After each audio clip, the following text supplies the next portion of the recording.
Hello, hello, I'm back again. I won't say too much right this second because I've just come back onto another stream. Just started a new stream.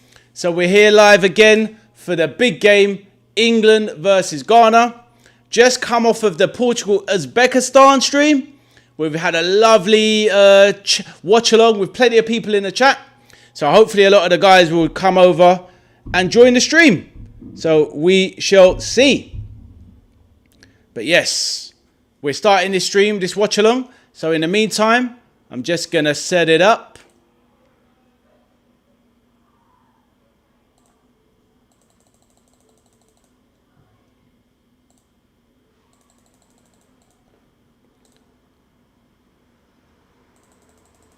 Hey, Arthur, good to see you, bro.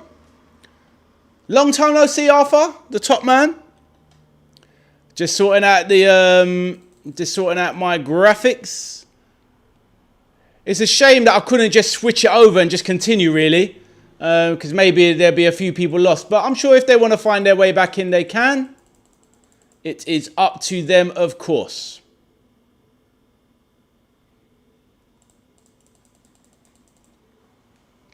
All right, let's need the Ghana flag. Where's Ghana?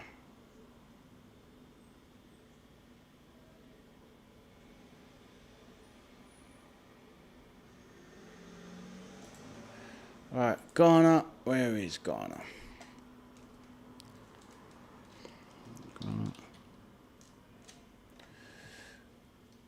I tell you what, the temperature is absolutely crazy. It's just like it's getting hotter. Absolutely crazy. All right, the black star, there it is.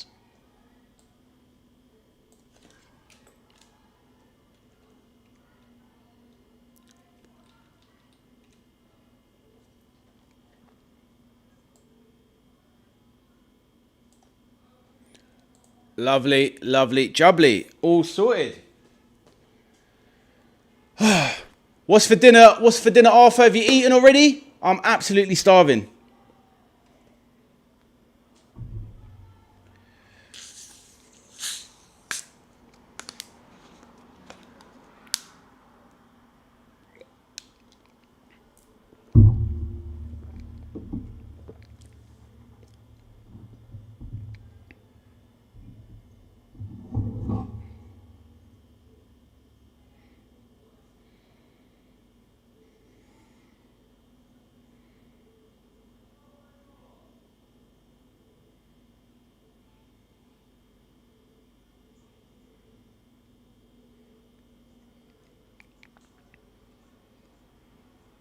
Did he? What? He stole my story? No, that's my story.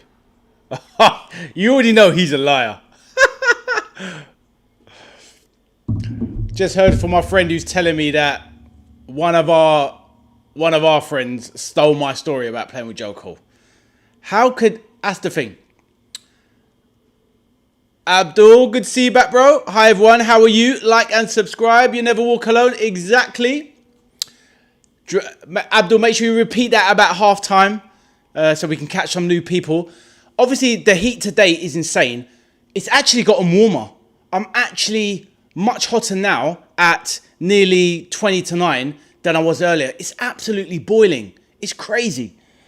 The next few days are going to be, honestly, they're going to be insufferable. Imagine when it hits 38. Like, I don't know what it's going to be like up north for you, Abdul, but honestly, it is crazy. But yeah, I'm all good, my bro.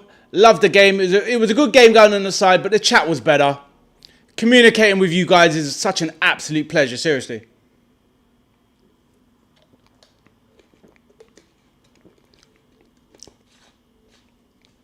Welcome back, Peter. Good to see you, bro.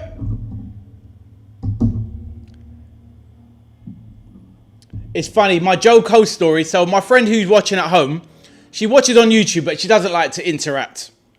And she told me that basically one of our mutual friends also told her my Joe Cole story, but that's my story. And he just lied and made out it was him.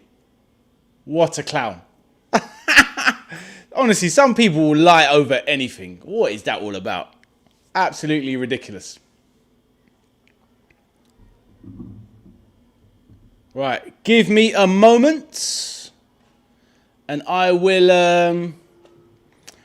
give me a moment. I just need to quickly go and grab something. Actually, I'll tell you what. Let's bring up the team sheets for the teams. And, yeah, let's run through the teams quickly. Arthur says, hi, Peter and Abdul. Lovely to see everyone getting on. I'll try and... Let me remove that... let me remove the slow chat.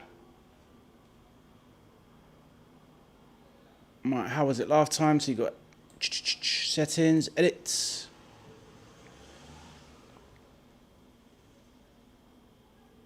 Customization. Slow mode off. Bang.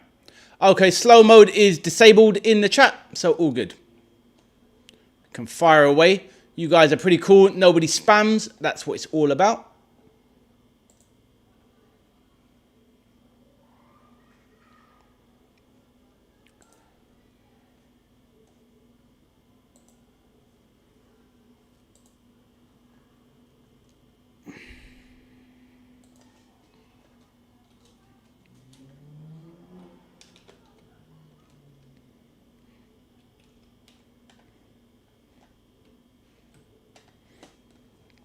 Right, what is going on here? So, on that note,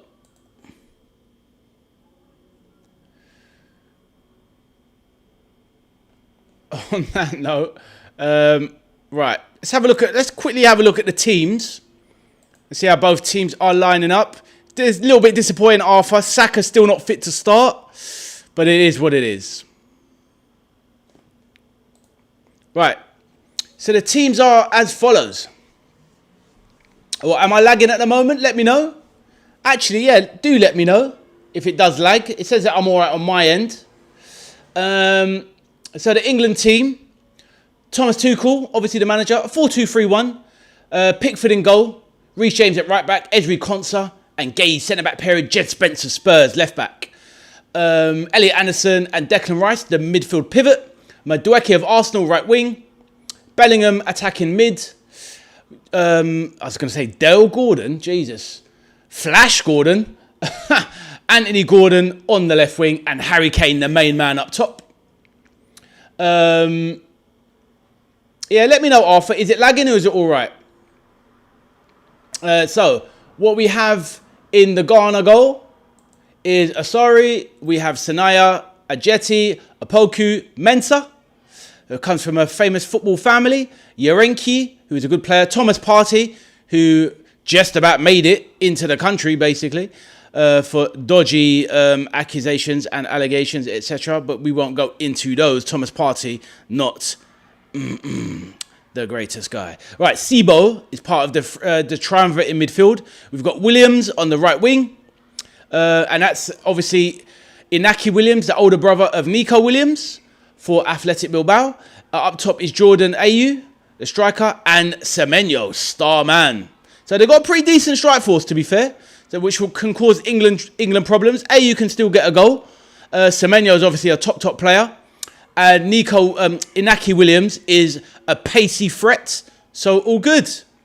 Let's have a quick look at the players on the bench. We've got Dan Burn, Trevor Chalobah, Eberici Eza, Jordan Henderson, Dean Henderson, Kobe Mainoo of Man U, Nico O'Reilly of City, Kwanzaa of Leverkusen, Rashford of Man U, Morgan Rogers, soon to be of Arsenal, Arthur, Bukayo Saka, Arsenal starboy, John Stones, who still has no club, Ivan Toney, James Trafford, and Ollie Watkins, of course. And on the Ghana bench, not as many well-known names, but you got Adu, you got Anang, Baba, Barakie, Bonsuba, Fatawu, Lukasen, Mumin, Nuama, Owusu, Pepper Apong, Saidu, Sulemana, who used to play for Southampton, clocked as one of the fastest players in the world, Thomas Asante, and Ziggy. So I don't really know too many of the Ghanaian players, but obviously all of the England boys, we know. So, those are the two teams. I think you might be right, Arthur. It does seem a little bit laggy. Maybe something to do with the fact I've just stopped the stream and started the stream. But it should just level out in time, I would imagine.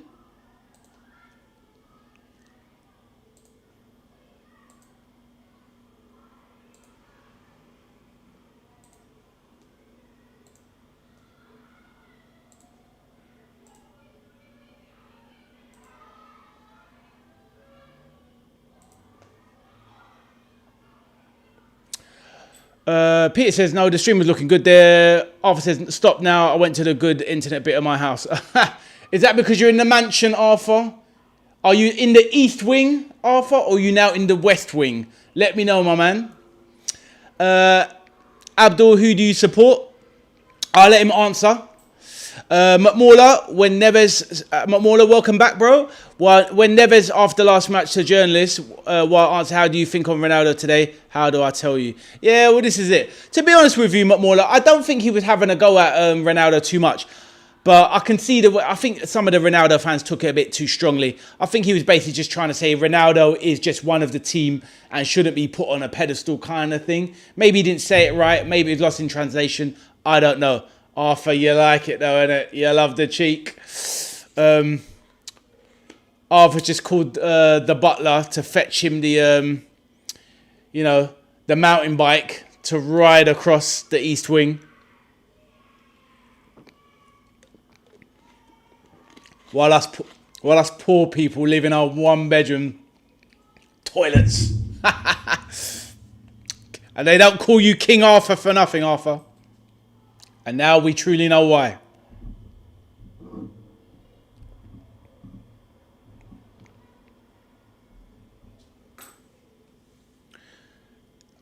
Has everybody eaten today? Is everyone staying hydrated? I've got the Lucasade out. I've got the water going. Yeah, it is absolutely scorchio. What is the temperature in my room here? Jesus. It's 27.5 degrees in my living room. It's disgraceful. Peter says, Tintagel Castle. Well, I have no idea where that is, but yeah, it sounds like Arthur lives in a castle. Arthur says, just because I live in Surrey doesn't make me posh. I know, exactly. To be fair, you're right, mate. And I jokingly apologise because, yeah, people that live in Surrey, they do get that, the kind of stigma. You live in Surrey, so you must have a bit of, McMauler says Fasuliev will be a good main secondary option if a team need a midfield winger who can pass and shoot.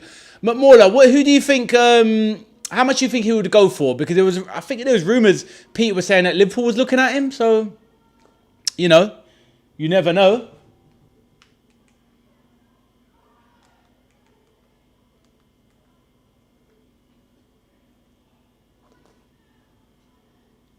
Arthur says Peter Meany. Peter says, I'm on the olives and cheese. Oh, dear boy, olives and cheese. He's got a nice little cheese board, a little bit of Stilton, a little bit of brie on the side. We love to see it. Okay, chat, what do we think? Elliot Anderson, and obviously McMauler, answer my question when you can. Elliot Anderson, £120 million. Discuss.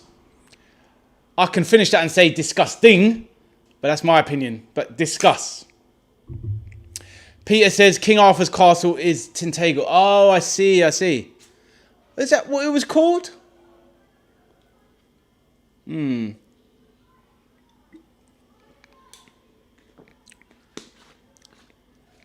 Arthur. Who didn't want to be Lancelot? That's the thing. The real G of the story.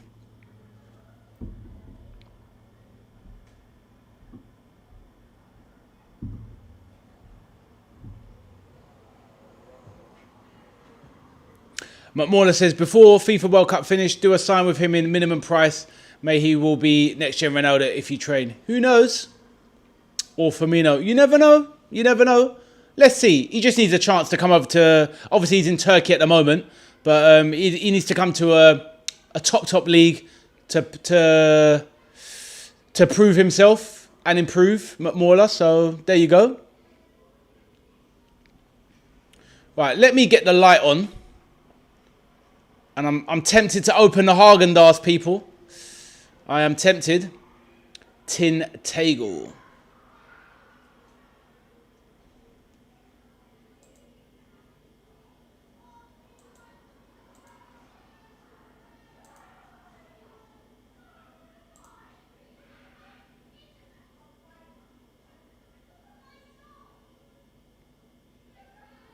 Right, I will leave the team sheets on. And I'll be back in a moment. McMauler says, when I heard in my mind, It goes to Pringles. Ah. And Arthur says, not even in Surrey. Well, you're not in Surrey or King Arthur's castle.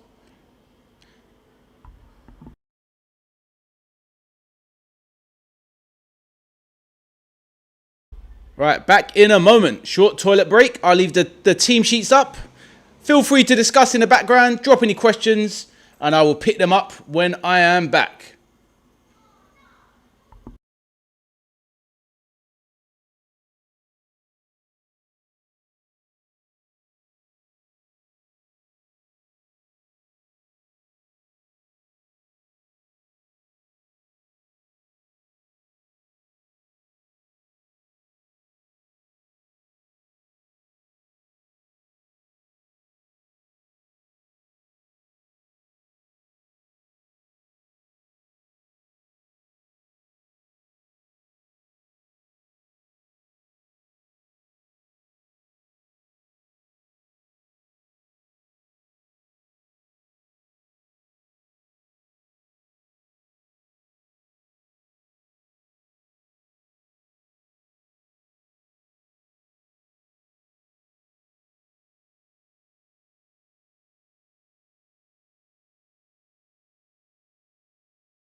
Okay, back.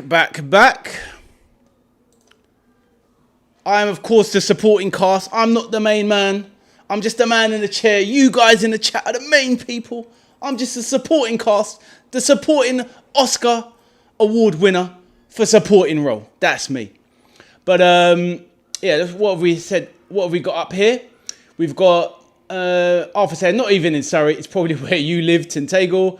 Peter lives in a manor in Swindon. Swindon's a funny old place. Used to go up there quite a fair bit, actually.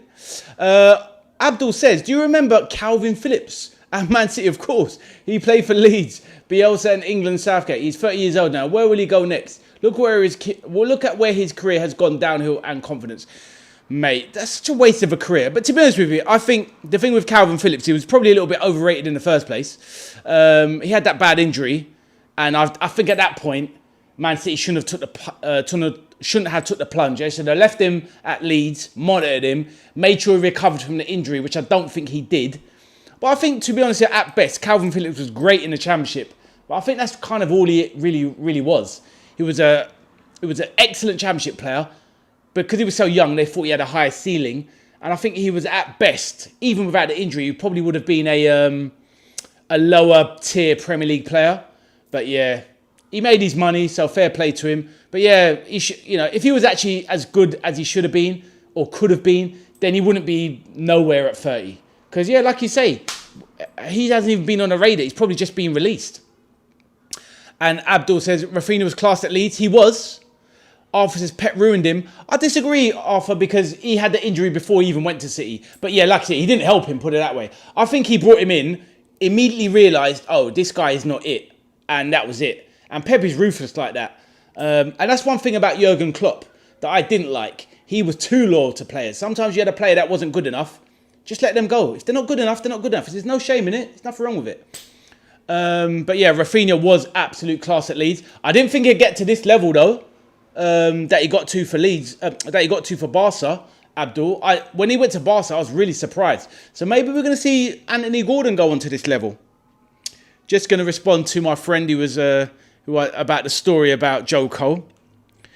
I can't believe he's told you that. Well, I mean, maybe it's true. Maybe he did play with Joe Cole, but it's a bit of a coincidence that both of us did. So, but we both know what he's like.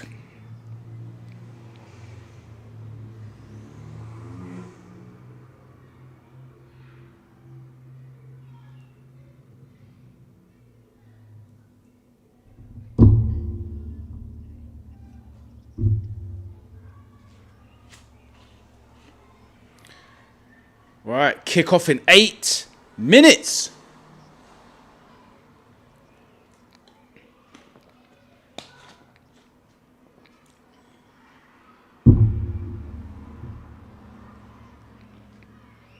Abdul says Joe Cole was finished when he came to... He was, mate, yeah.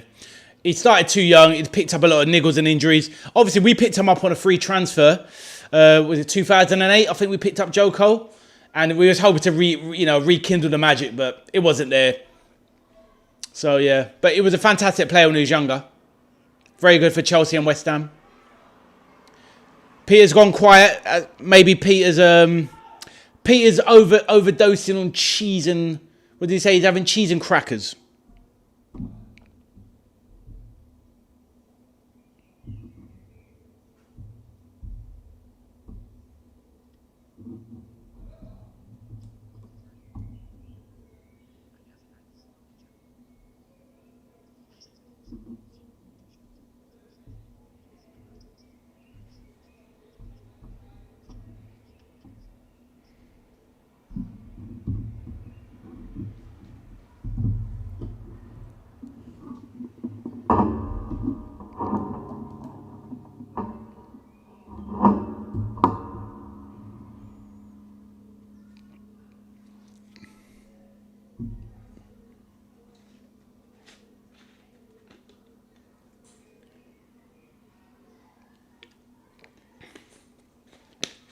Don't worry, Arthur. Pete is the man, the myth, and the legend. He's top boy. Right, the players are out with the national anthem. Right. Right, so those are the teams. We are nearly good to go.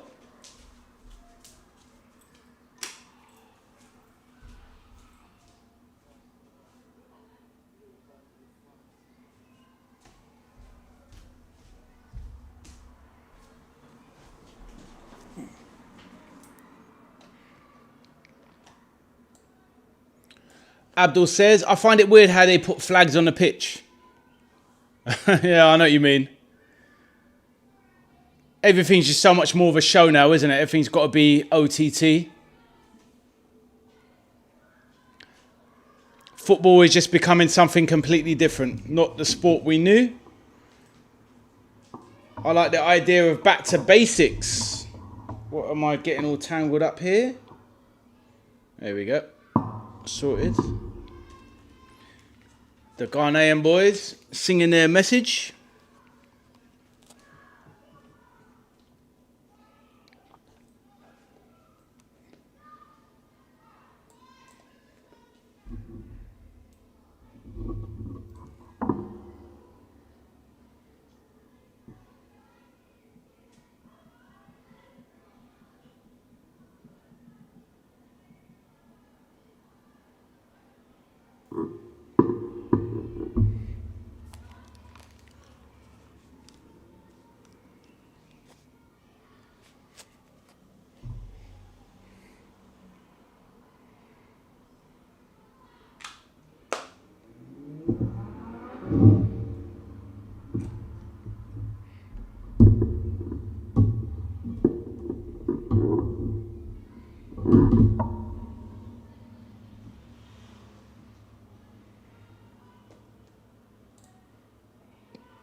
Gary says, come on, England. That's it, Gary. Come on, England. Let's go.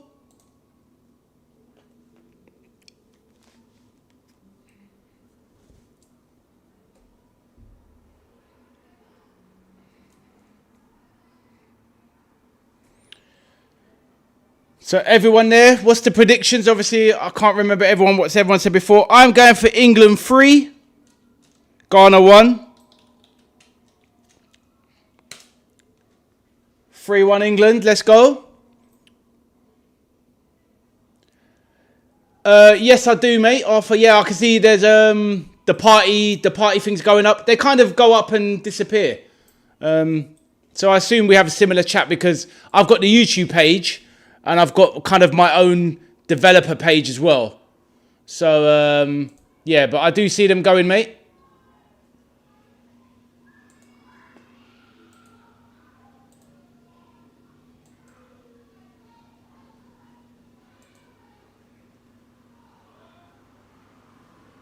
Arthur says 3-0. Abdul says 2-1 to England. And McMauler says, where's Van Dijk? What are you talking about, McMauler? What are you on about, bro? Van Dijk's chilling till the third game. Ah, the shirt. I see. Ah, you got me. No chocolate with the brownies now. I know. I'm being good on stream.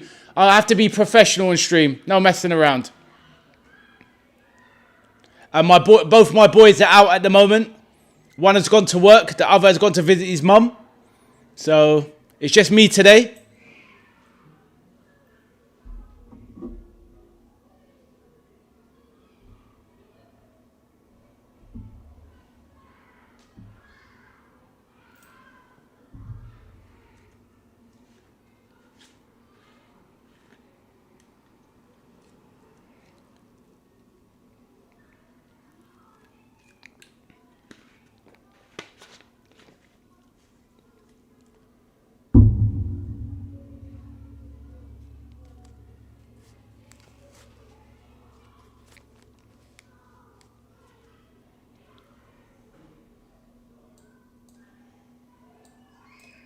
Their strike force is no joke.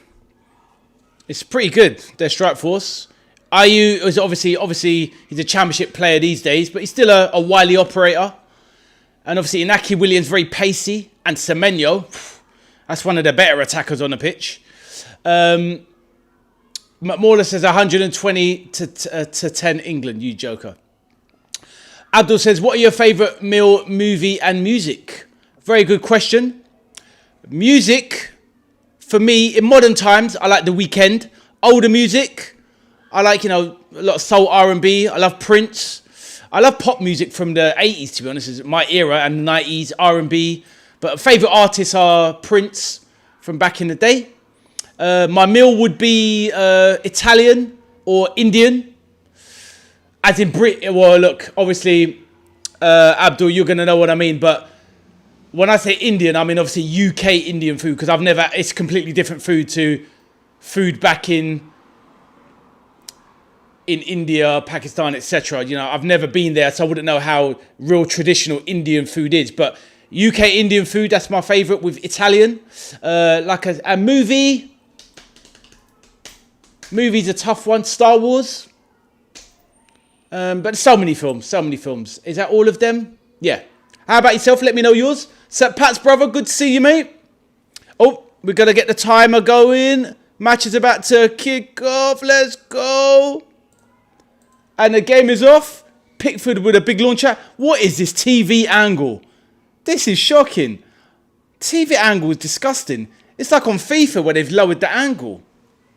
Honestly, just pathetic.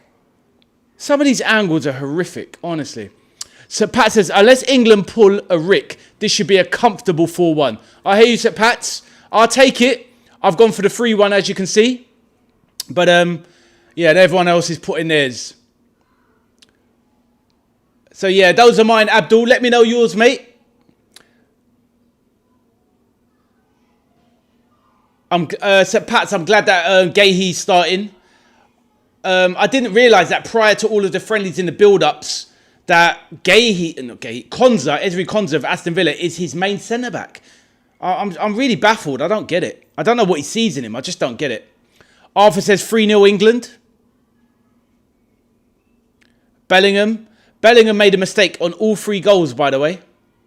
He gave away the ball and they led to all 3 goals. So as much as Jude Bellingham's a superstar attacking wise, he's a liability. McMauler says, meal, bread, drink water. Very humble, very basic.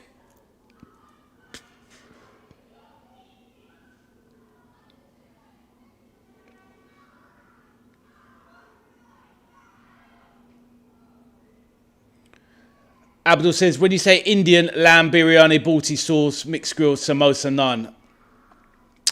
Yeah, that's the thing. Well, with myself, I like it really hot. So I like a really hot tandoori. I love lamb. I've even had, I'll even get a fal. So obviously you're going to know what that is, I would imagine, being British Indian. So a fal, which is super hot. I love a prawn puri. I always get that as a starter. Absolutely love it. So Indian food, if I eat out, I always go for Indian. Love it. The colours, the taste, the texture, everything. Just gorgeous.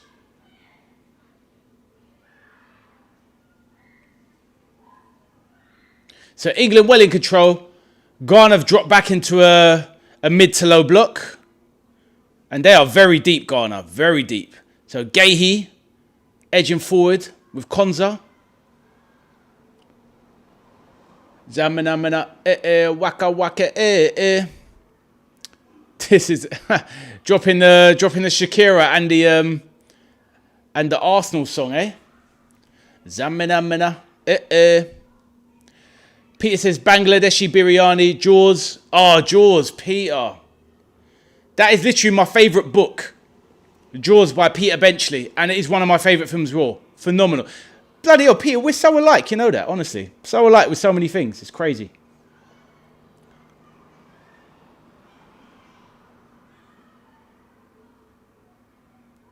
Madueke, decent hold-up play there. Reece James plays it back to Konza. Jaws, the film, 80s music like Ade, Michael and Price were the most talented. Oh, Prince, obviously you meant. Bloody hell, another thing. McMauler, I finished the Diary of Anne Frank. Fair enough. We did it at school. I don't, you know, it's one of those sad ones. I've never really, to be honest, I've never really liked really sad stories. If I know something's sad, you know, I'll kind of tend to veer away from it because it ends up being quite a negative. Not on purpose, but I don't really like sad things because I'm just such a happy guy. Right, Mensah on the break here. He's very pacey. Semenyo. Semenyo is absolutely solid. Imagine trying to mark him. He must be a nightmare. Absolute unit. Come on, England. Oh, wow. The boo's in the crowd for Thomas Partey every time he touches the boo. Wow, incredible. People know. People know about Thomas Partey. You could hear the massive boos in the crowd every time Partey picked up the ball. Crazy work.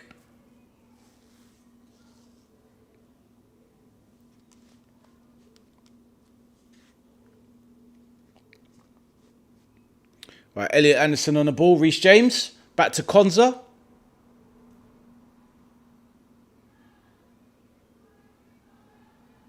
Declan Rice.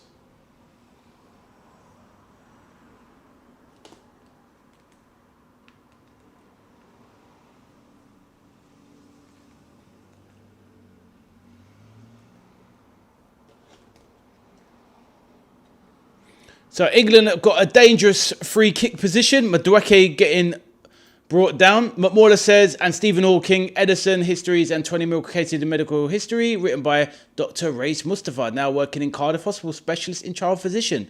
McMauler with the facts. Very interesting, my man. Arthur says, Outcast, I like. Okay, fair enough, yeah. Fair enough. Outcast, that's a blast from the past. Respect, Arthur, respect. Looking into the history.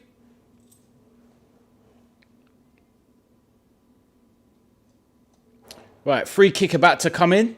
Declan Rice, stern look on his face. Poor cross by Declan Rice, didn't put enough heft onto it. It's come back out. Reece James recycles, over to Madueke, back to, no. So Ayew has the ball now. Semenyo breaking, poor pass from Ayew. Gordon wins back. Reece James is going to put this back into the path of Pickford, or is he going to bring it out? No, Elliot Anderson now takes it up. Arthur says goal. What minute are you on? Don't spoil it, Arthur. What second are you on? If we score, I'm happy, but why am I so behind? It's well annoying. Right, long ball over the top.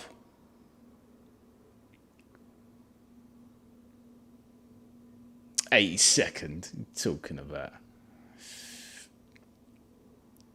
Right, Gordon into the box. Oh no, Gordon over to the wing. Madueke, right wing now. Stood up by Mensah. Madueke.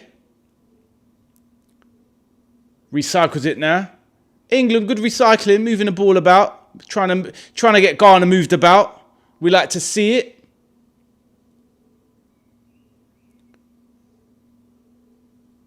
Oof. Right, collision there, but is that going to be a foul? He's gone down in pain. Peter says, my older brother had Prince's records in our shared room, Purple Rain. And that. I've only just got into Michael Jackson, to be honest. Amazing. Oh, fairs. But yeah, Prince, I've always loved Prince. Purple Rain, amazing album. Absolutely amazing album. Absolute classics. When Doves Cry, Raspberry Beret, absolute tunes.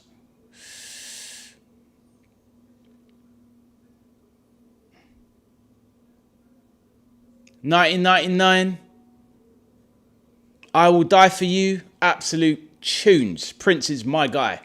Arthur is in the 82nd minute and it's 3-0 to England. Let's hope it is by then, Arthur. Right, Ghana on the attack. Inaki Williams here.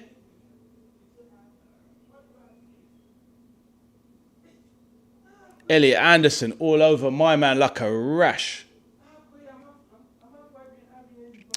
Abdul says, England need to be intelligent, quick, fast, intricate and high IQ in the fine details in the final third against Ghana. Ghana will be physical. 100%, Abdul. And they are very physical. You can tell by the physiques anyway. And they're going to have the fitness. The heat isn't going to bother them. But England should have the quality to pick them apart in the back line with the movement.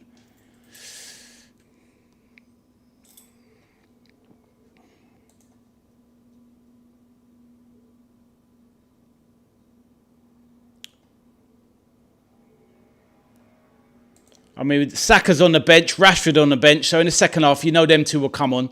And they'll cause, with a lot of fitness and freshness.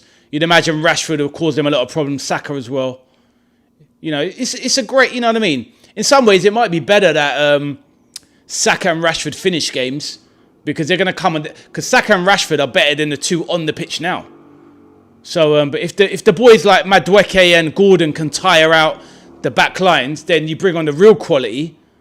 Or the better quality, shall I say, in Rashford and Saka, then they can cook teams. Right, Declan Rice driving into the centre. What's he going to do? Drive and run forward. Good play from Declan. Good pass in. Here it is, Bellingham. Ooh. Great play from Declan Rice there, though. Just advancing onto the pitch. Anderson tries to bully.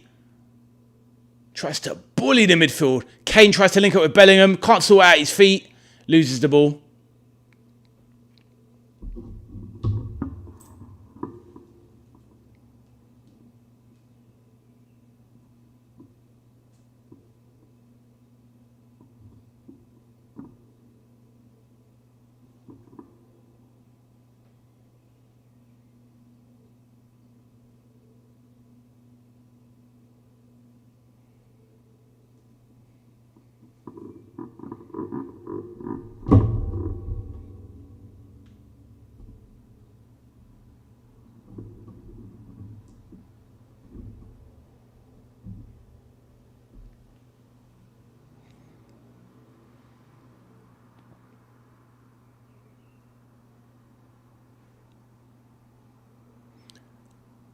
Arthur, you on a timeout for waffle.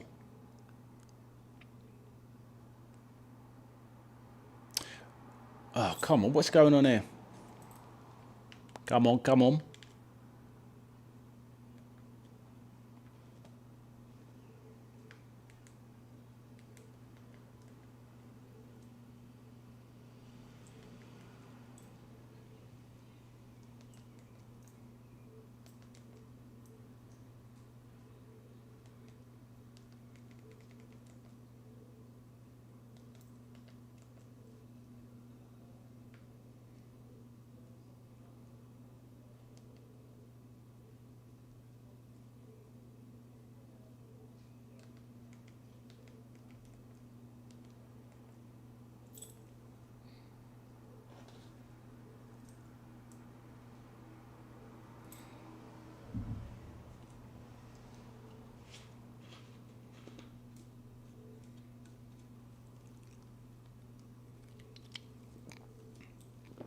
Kane dropping back a bit deep. Pick up the ball.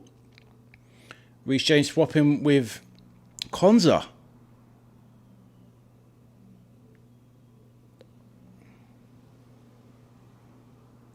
Are you tracking back, putting pressure on Reece?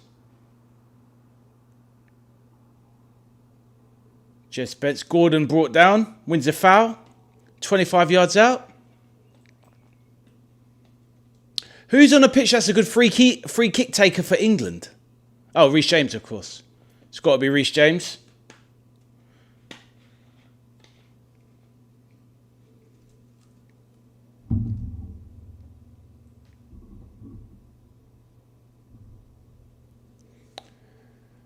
Abdul says Ghana are deep. They are. It's like they've set out their stall for a point already. What was Ghana's first result? I can't. Did they win their first game, Ghana?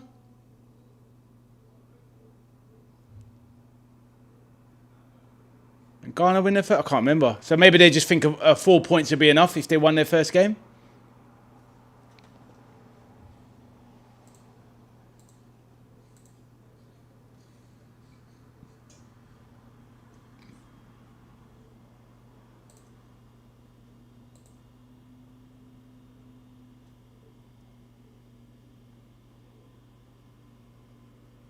Ooh. Oh, of course. Ghana played Panama. I can't remember the result. The Ghana won 1-0, wasn't it? So I think Abdul, they're deep. Yeah, they're deep because I think it was closer than, yeah, you're right, Arthur. On replay, it was a lot closer than it was always right. Yeah, exactly. 1-0 Ghana. It was always rising at Declan Rice shot. On replay, it was a lot closer than it was actually close on replay than it was in real time. Yeah, Ghana beat Panama 1-0. So I think basically the way they're looking at it is if they get a draw against England, they're through to the next round, which is a massive success for Ghana. So I think they're going to play for, obviously keep it tight, play for a draw, and if they can nick a win. What is he doing there? It's like it looked intentional in the replay. It's like he completely missed the ball and thought, okay, I'll follow through with a headbutt. Ridiculous. That was actually ridiculous.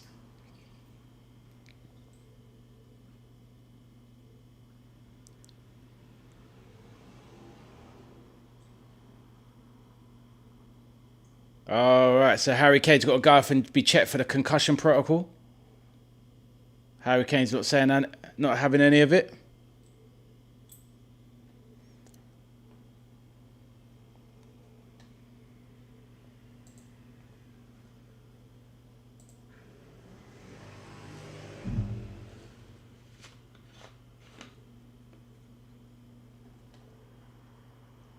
Gordon on the wing. Declan Rice sidesteps someone, goes in, keeps it moving, carries on, brings up Gordon in the box, lays it off. Elliot Anderson. Madueke edge of the... comes to nothing.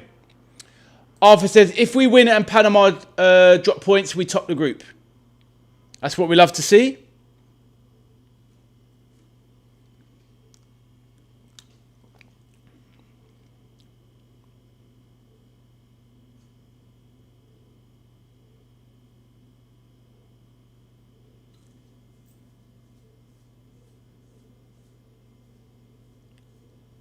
Right, Gordon on the wing.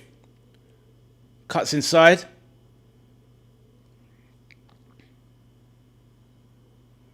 Anderson plays it back to Gordon. Slips in Spence. Edge of the box. Declan Rice. It wins England a corner. Peter says not one of our own concussed. Harry Kane took a header to the back of the head, but he was all right.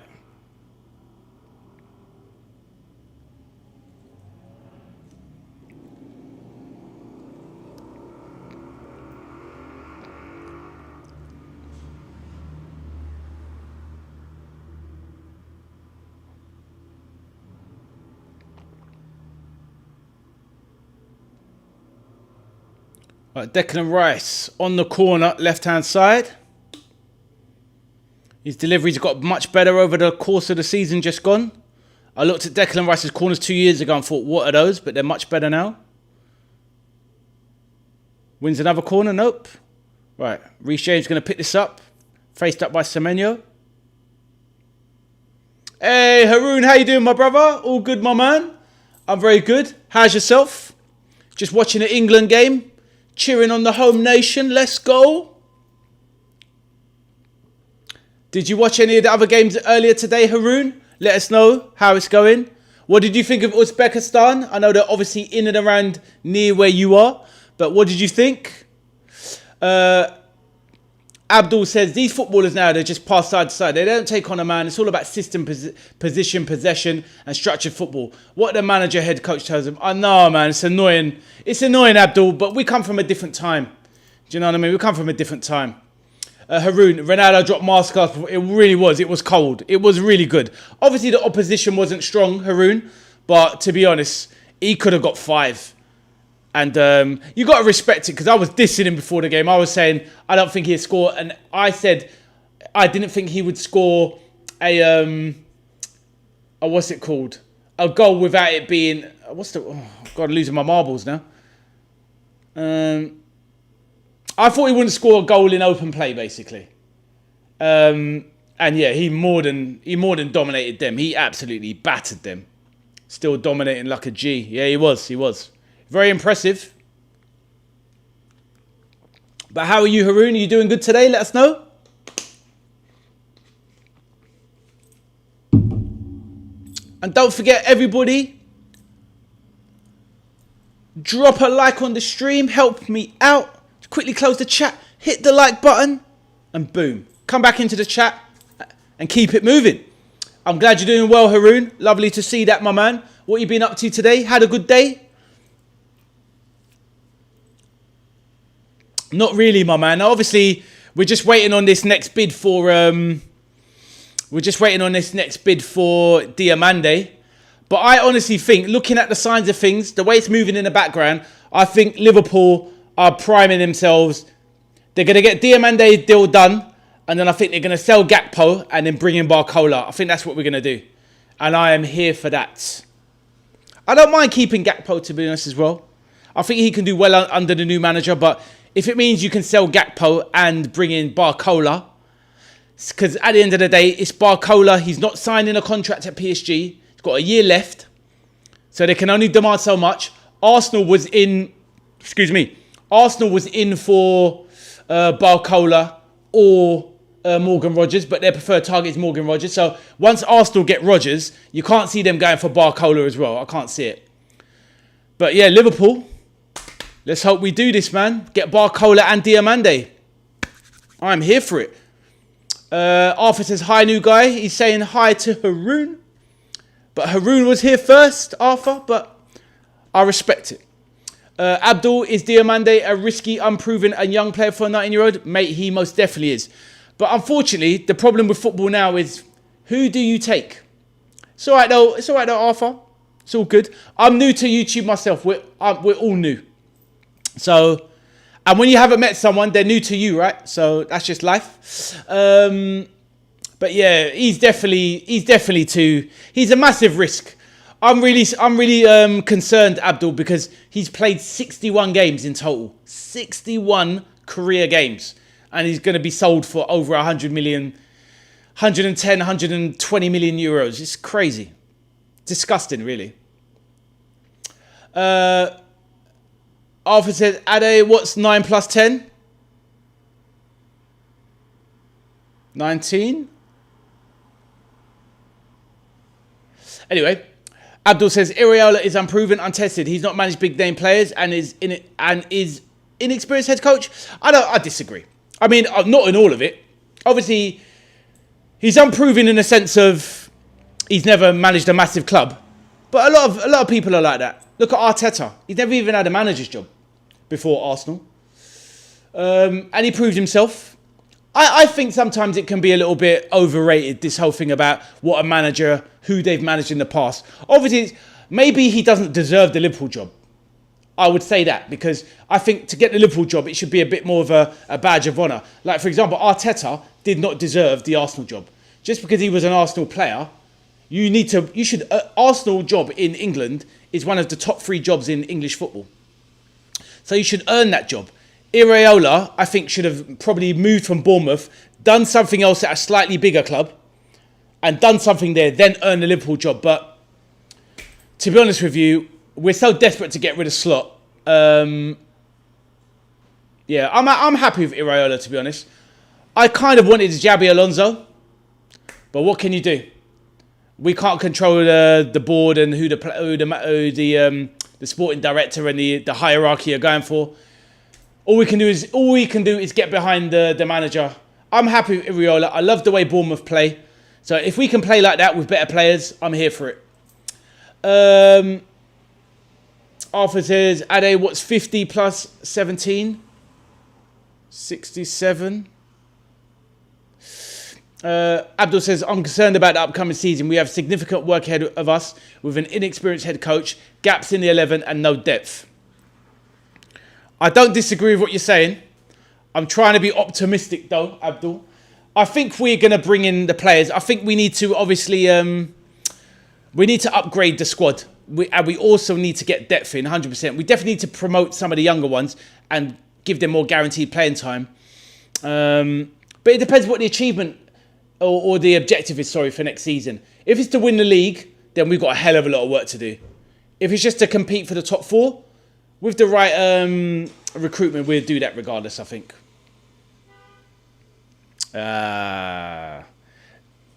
Arthur, I don't even know what this 6-7 is, to be honest. I'm too old. I don't even know what all this 6-7 is. 6-7. I don't even know what it is.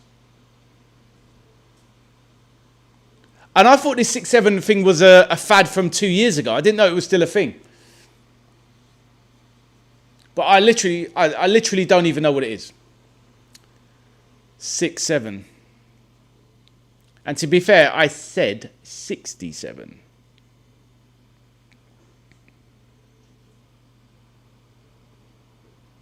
So Gordon on the ball. Elliot Anderson.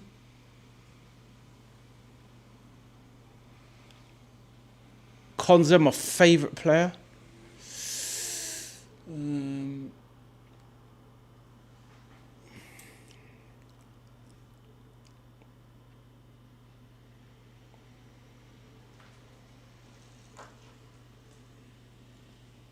Bellingham winning the ball back, recycling it to Elliot Anderson. I have no idea what that is.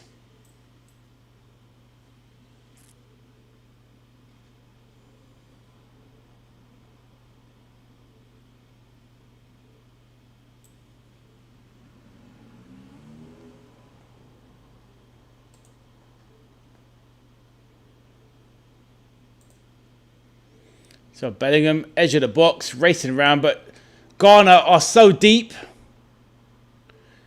I mean, they have no threat, Ghana, realistically. They're so deep. It's not exactly an attack v defence game, but England aren't using enough quality. Hello, Lauren. How are you? How are you doing, Lauren? How was your day?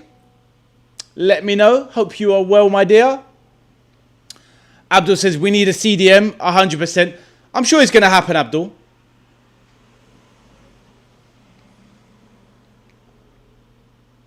Arthur says, hello to you, Lauren.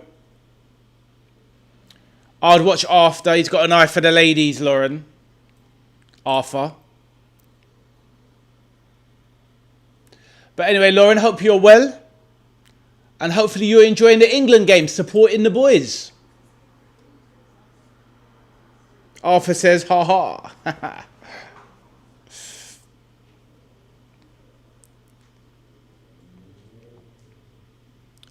And don't forget, Lauren, just to drop a like on the stream. I appreciate it very much. I'm glad you are very well, thanks. Good to hear. Make sure you enjoy the England game. Support the boys.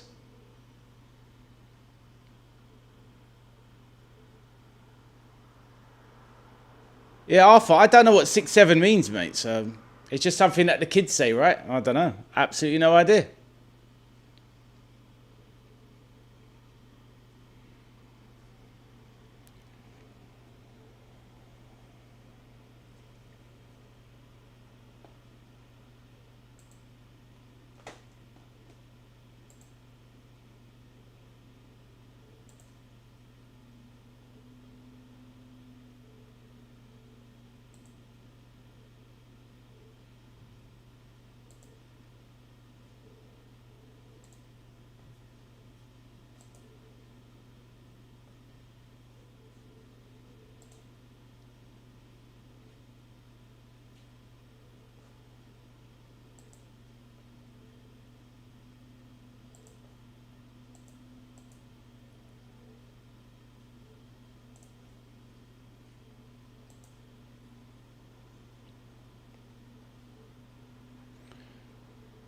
Abdul says hydration, break, market opportunities and tactics. That's it. Just completely change the game of football. Let's just let managers come in and change tactics on 25 minutes because, hey, that's a thing. And let's just show loads of adverts and sell things to people. But this is football, sadly. This is where football is going. Jed Spence wearing a mask. Yeah, he had a bad injury in training, apparently. Broke his chin or broke a chin bone or something. Crazy work. Peter says, Cameron, howdy, Cameron. Oh, is Cameron in the chat? Yo, Cameron, good to see you, my man.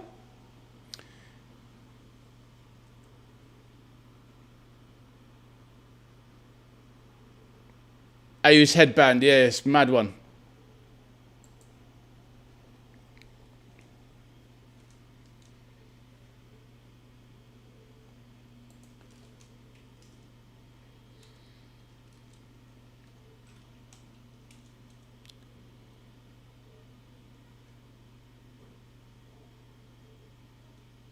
Right, ball is back in play.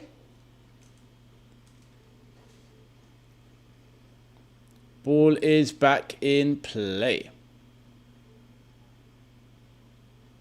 It is 0-0 indeed. Sep Pats, welcome back, Sep Pats. Weird stadium, all the spectators are really exposed to the elements. Yeah, very true. And you can hear more of the music. Like, they've got so much music pumping around in the crowd. It's so Americanized, it's crazy. The camera angle is disgusting on this match as well, by the way. It's too flat, it's too low, and it's too far away.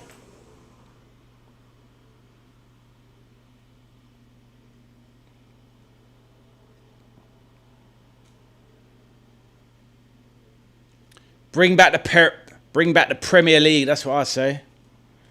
Let's get this World Cup over and done with. Enjoy it for what it is, but bring back the Premier League.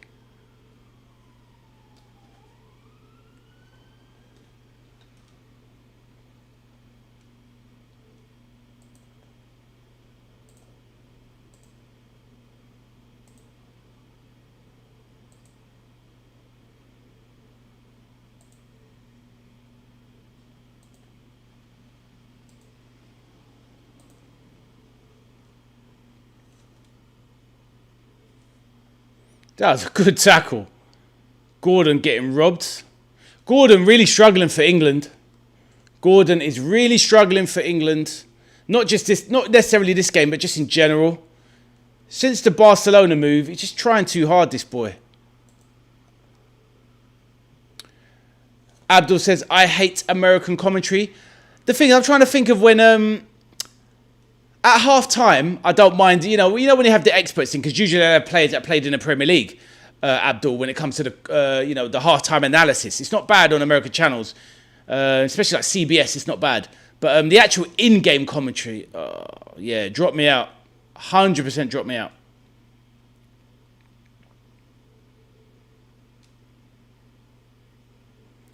All right, Semenyo. Are you on the ball? Brought down. Is that a foul? Semenyo tries to pick up. Harry Kane bundles him over. So 31 minutes in, 0-0. Tightly, it's not exactly a contested game, amazingly well, to be honest. But, yeah. Ghana, very defensive. This feels like, this feels like when a championship team hosts a Premier League team, and they're just, yeah, we're going for the replay here. You get the premise, because you don't really get replays in the English game anymore, but you know what I mean.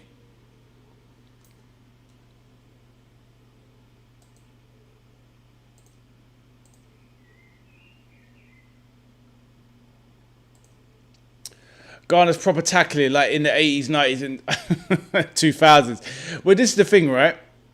I've always taken an interest in the developing countries of football in terms of like African football. I'm half African myself in my background, so I remember when the first World Cups were happening, and not the first World Cup, but when African teams started to qualify, like Cameroon in 1990, for example, and some of the attacking, like I say, the 90s and 2000s, it's agricultural. In that first match of the tournament, with South Africa against Mexico, the tackling was like something out of the 80s still. Like, the tactics and the way that their football is developed, they are still way behind when it comes to the defensive part of the game. Attacking wise, it's easy because you can the street footballer can come out in you. But yeah, some of the tackling from say like your Ghana or your South Africa, oh, it's atrocious. It's borderline dangerous, to be honest. It's criminal. Madueke driving in, loses the ball. Bellingham takes a swing at it. Reece James. They're so deep, Ghana. It's just rigid. Spence lost one out wide. Madueke brings it down. Cuts inside on his left. Scoops one in. Good ball, actually, into the box, but it's cleared. Come back to him. Mensah. This guy's not a bad fullback, to be fair. They're very well organised, Ghana. You've got to give them that. Can't remember a chance in this game, to be honest. Not really. I can't remember a real chance.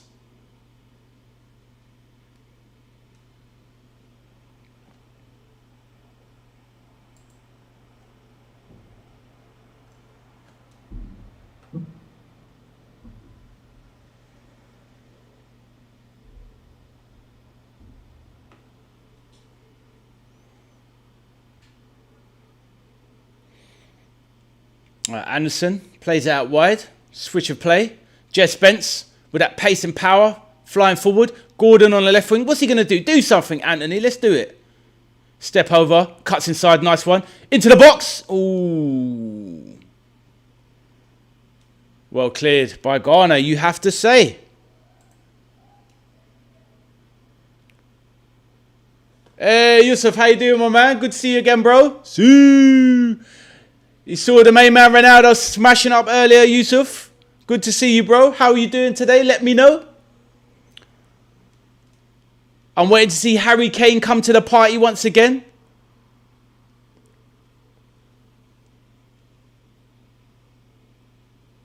Oh, Mensah with a poor bit of control. Gives away a throw in there. Let us know how you're doing, Yusuf. Good to see you, my man.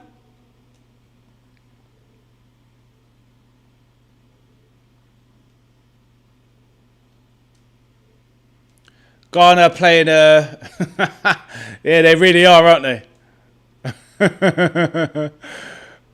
They really are, Arthur. But you know what? If it gets them a point, they get qualified. They're not going to complain, are they? I mean, it's a big deal to get to the round of 32, depending on which country you are. So, Yusuf says, my GOAT is back. Was you surprised, Yusuf? I mean, me personally, I said before the tournament, I didn't think he would score a goal in open play. And to be fair, he put that, he shamed me because, yeah, he looked excellent today. Obviously, it was Pakistan, are not a strong nation, but, Ronaldo could have had 5 today. He was really, really good. Really, really good. Respect to him. And to be fair, he's got all the money in the world. He doesn't need to be out there killing himself at 41.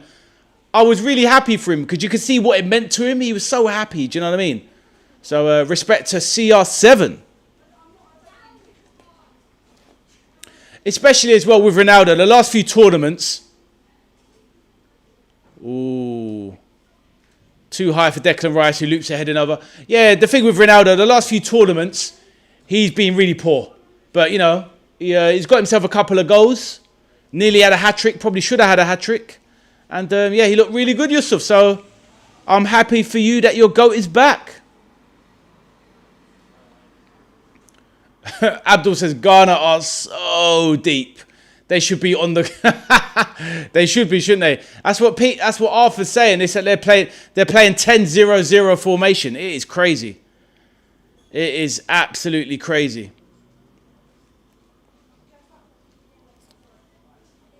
But like I said, if they get a point, they are not going to complain. But the thing is, if England do take the lead, what are they going to do, Ghana? They're not going to be able to. They're not going to be able to get out of this shape. Once you start playing this defensive, it's very hard in a game of football to turn it around. 100%.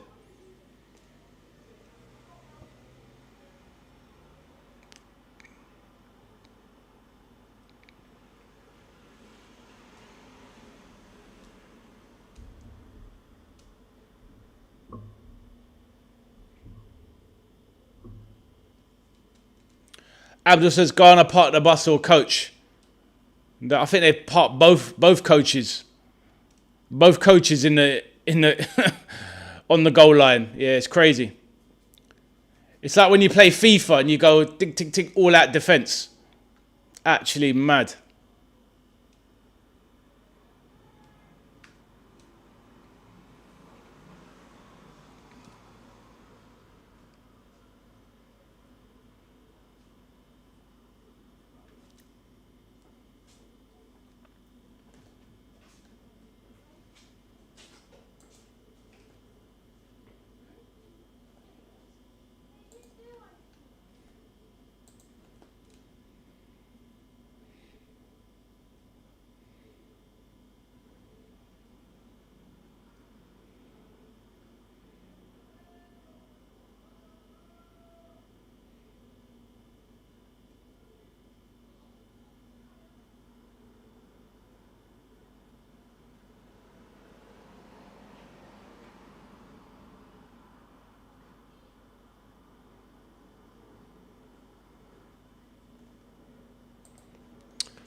Abdul says ticket prices must be for this game 1k plus. Oh, mate. It's terrible, isn't it? It's terrible. I mean, I've been to the States a couple of times, and when you use like, you know, the train system or the metro system, you know, it's fairly priced. You're talking about, you know, $9 and you can go all over, like a travel card in London. $11 maybe, you can travel all day and use the system. But over there, it's like $120 now because of the World Cup. You know, in certain places. It's disgusting, really. It's really disgusting. Right, Declan Rice trying to break midfield. Over to his partner, Elliot Anderson. Them two do find each other very well. Gordon recycles with Anderson. Puts it over to Konza. Who's he looking for? Ezri Konza. Loops one into the box, sorry. One back by Anderson. All right, Gordon, edge of the box. What's he going to do? Try to slip in Anderson.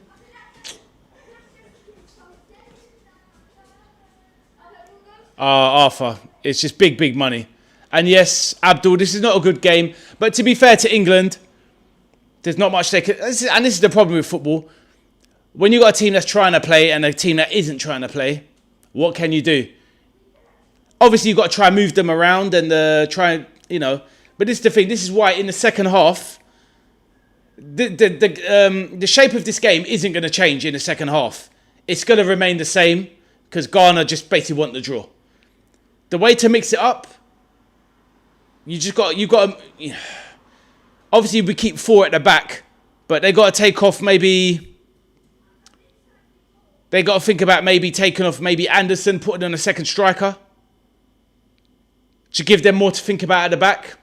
Arthur says like Arsenal versus PSG. Oh, mate, that was scandalous. To be fair, what would have been interesting is... Oh, Declan Rice closing down. Ooh, Declan could be in trouble here with a yellow. Yeah, Declan Rice with a yellow there.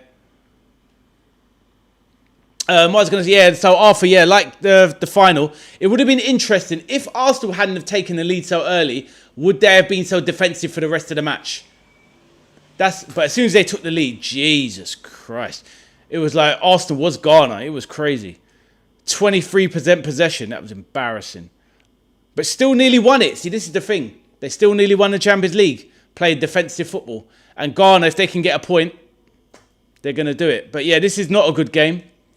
But I blame Ghana more than England. But at the end of the day, they're not here to entertain. Cameraman looking up 14-year-old girls in the crowd. What's going on with this guy?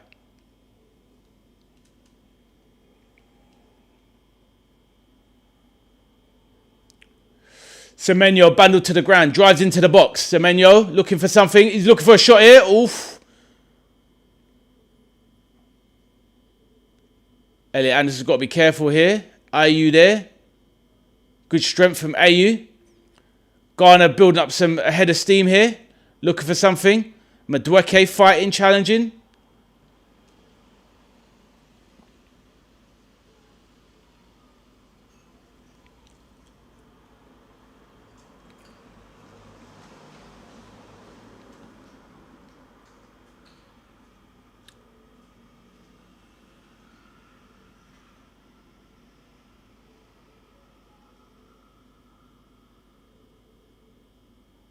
Semenyo. Long throw. Breaks. Semenyo, what's he going to do? Edge of the box. Left side. Cuts in. Checks back. Oh, they've won another corner.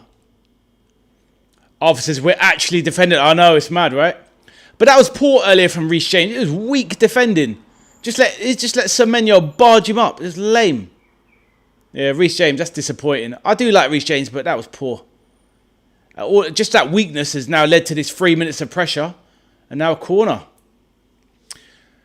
Abdul says, check the hard drive and phone of the cameraman. Respect children and people under 18.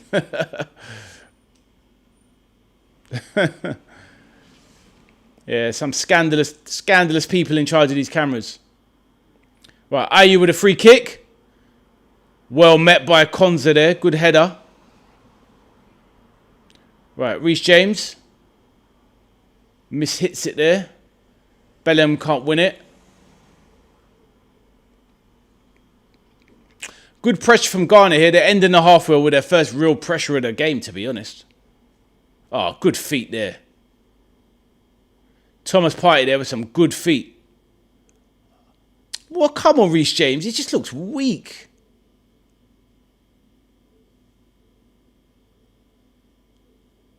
Right, Madueke plays it back to Konza. He's bringing it out.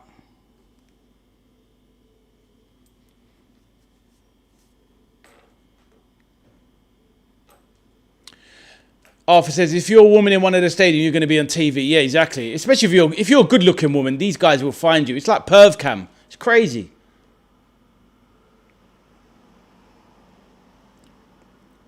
And that's the thing. They always give away what they're on because they always, they always find it like the pretty ones or whatever. It's like, just show different. If you want to show people, just show everybody. Do you know what I mean? But it's always got to be that agenda, you know? So Bellingham makes a good run. Good deep ball from Gahey. Chested down. Is that a corner one there? Yep.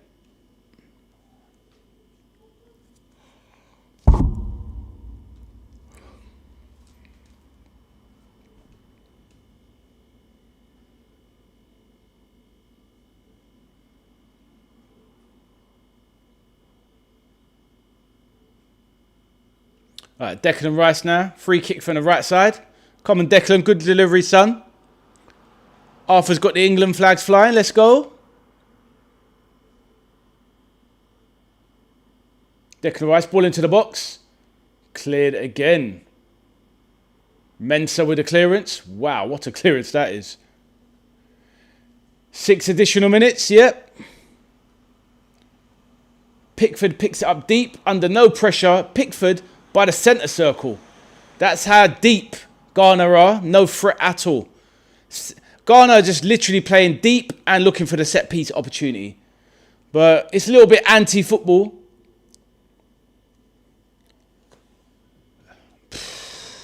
To be honest, like Abdul will appreciate, this is haram football. 100%. Jesus, from Ghana. Officers, people are watching the football and no chatting. Yeah, well.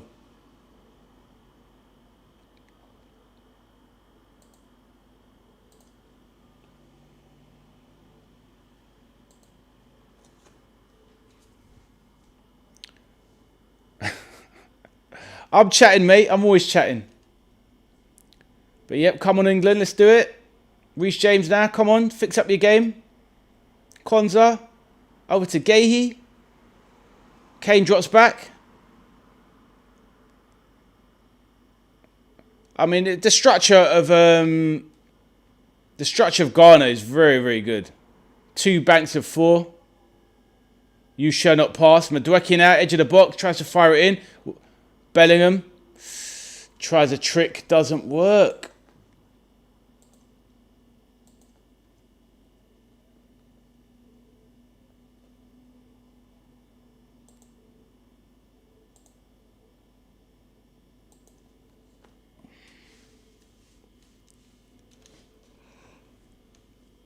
Oh.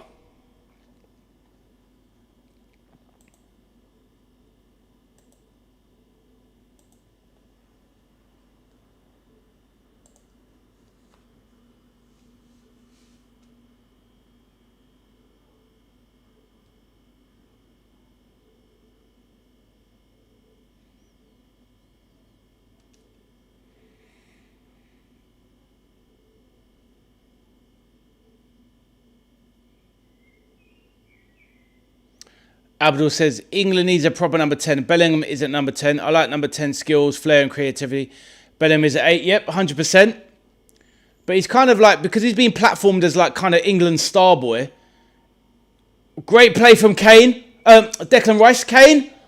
Oh, a little bit of an opportunity there. Got my words mixed up. But yeah, great play from Declan Rice there. Feeds in Harry Kane. Who slips it over to the side of the player, but he just can't get his shot away. Goes past 2. Unlucky Harry. Yeah, I know what you mean, though. I know what you mean, but obviously this manager, Tuchel, I'm not a fan.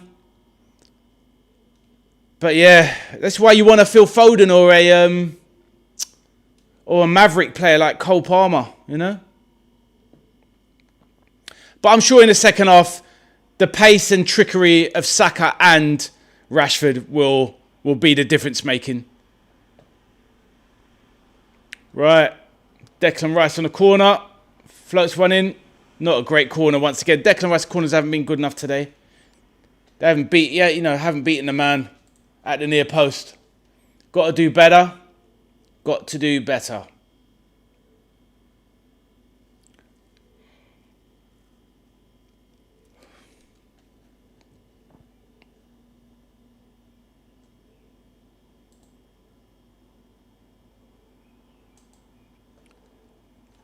%82 possession for England. 18 for Ghana. Right, nice ball slipped in there by Elliot Anderson. Driving in now. Madueke. Oh, he never makes a decision, Madueke. Always faffing around. Make a decision. It's so annoying, Madueke. Oh, gets on my nerves.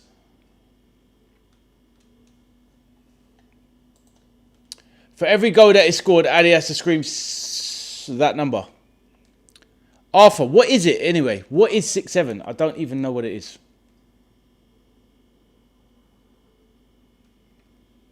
There's even a character in Street Fighter 6, the game I play, when he loses, he goes 6-7. Why? I don't know.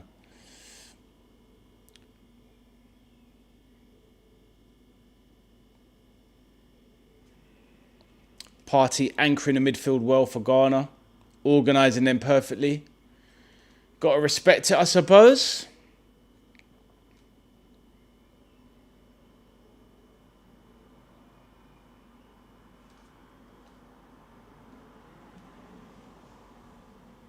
Arthur's flashing the red cards.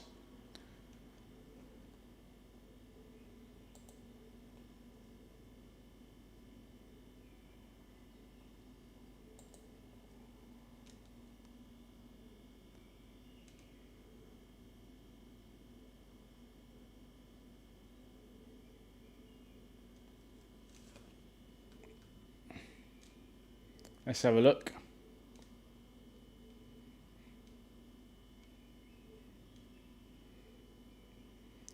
Jude Bellingham comes in. Yeah, clumsy tackle from Bellingham. He could have got a yellow there easily. Silly tackle, really. Got to keep your head in the game. Do you know what I mean? Silly tackle.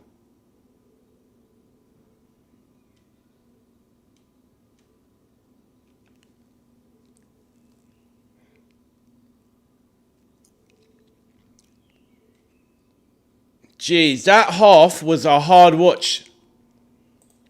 That was a very hard watch. Jeez. We need to get Rashford on. Need to get... Saka is the one that will unlock this team. We need to get Saka on. Even a Morgan Rogers. Players arguing with each other.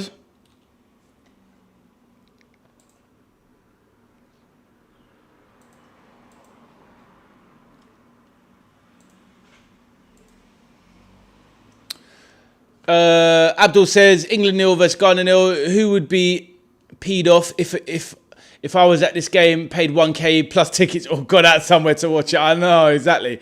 Can you imagine paying for that? Horrendous. But to be fair, it's not up to Ghana to give people value for money. You know, if they probably think if we go and play England properly, we'll end up getting spanked. But yeah, it is a hard watch.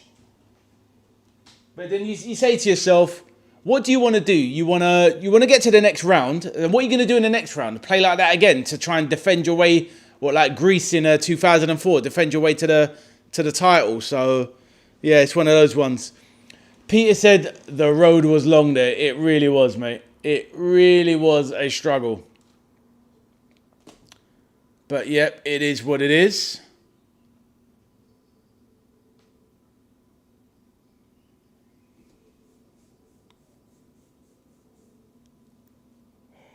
Jesus, better stand away. That game was so boring. That game was mad boring. But, yeah, it is what it is. It is what it is. Ugh. So Pat says, I think I need to revisit that over-optimistic 4-1 forecast. It was like watching paint dry. It certainly was, mate. But to be honest with you, I had 3-1. But, you know, you just think that teams are going to at least come and play. Ghana didn't even come to play, did they, mate? So, to be honest with you, I think if they did come to play, it probably would end up 3-1, 4-1. But that was hard. That was hard watching. But you'd like to think in the second half when teams get to, even defensive team, whenever a team can't play like that for 90 minutes. A team cannot play that hard, that defensive for 90 minutes. It's very rare. There'll be gaps that will open up. Someone will switch off. And, you know, once England get a goal, Ghana will need to come out and then that kind of opens up the game. So it'll probably end up something like 2-0 in the end. But yeah, we shall see. We shall see. Let's have a look at some of the stats.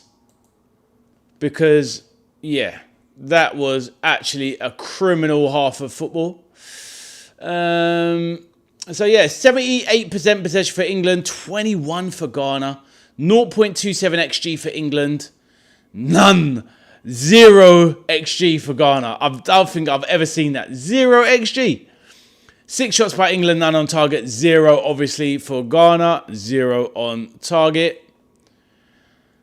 England, 14 touches in the Ghana box. 4 Ghana touches in the England box. No saves by either keeper. 4 aerial duels won by England. 6 by Ghana. 9 fouls committed by England. 8 for Ghana. 3 corners for England. 1 for Ghana. So, yeah, that is literally all she wrote. Absolutely shocking half of football. But on the bright side, it has to get better in the second half, right? It just has to. Mohammed says draw loading. Yeah. Draw 100% downloaded. Yeah. Mad, mad, mad. Yeah. Shocking stuff. Absolutely shocking stuff.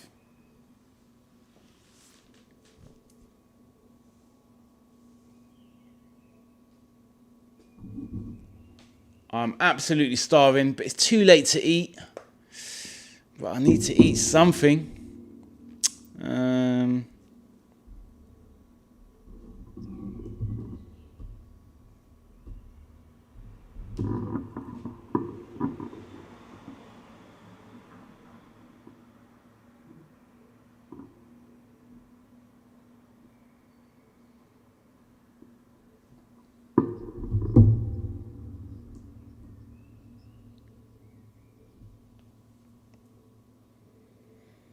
Waller says 8th upset on this FIFA. What you think? Oh, by the draw today, you mean? Yeah, I guess it would be an upset.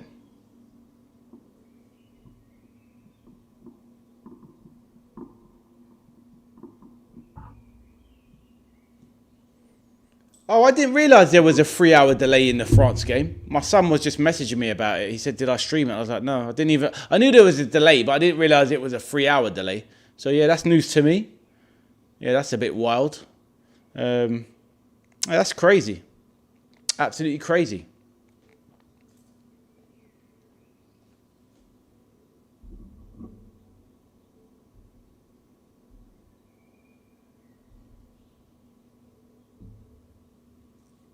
Yo, Arthur. But Mona says, but if that happens, my Ali and Peterborough will get sad. No, it's cool. It is what it is. The result is a result. You know, to be honest with you, yeah, I want England to win the World Cup. If they don't win it, I'm not going to be devastated or broken-hearted or anything. Do you know what I mean? It's, but yeah. Football's football. May the best team win. You know, it's all good. It's all good.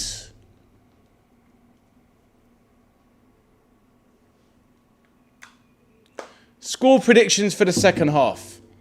I'm going for. I think there'll be a break. There'll be a break in the game. They can't be this defensive and that solid for the rest of the game. I think, like I said just before the half time, I think Rashford will come on. I think Saka will do something. Here's my prediction. Saka will unlock the game. Saka will assist or score. That'll make it 1-0. Ghana will come out and England will pick them off. And it will be 2-0 to the Three Lions in the second half.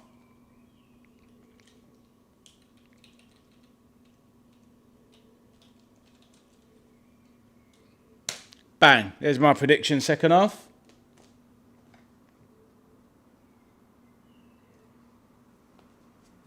McMauler says, then me today against my bro, 1 Ghana. I hear you, bro. You can go against me. That's cool, bro. No problem. All good, all good, all good.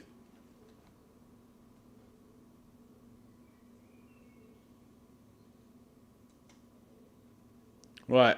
Just going to pop to a bathroom break and I'll be back in a minute. But like you say, get your predictions in the chat and I'll pick them up in a moment. Back in a moment.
Back. Right. McMauler says, shadow of my sons in the back. No, my sons aren't here today, McMauler. They're both out. My middle son is at work and my younger son is visiting his mum today. Oh, that shadow in the corner, that's probably just the dining room table.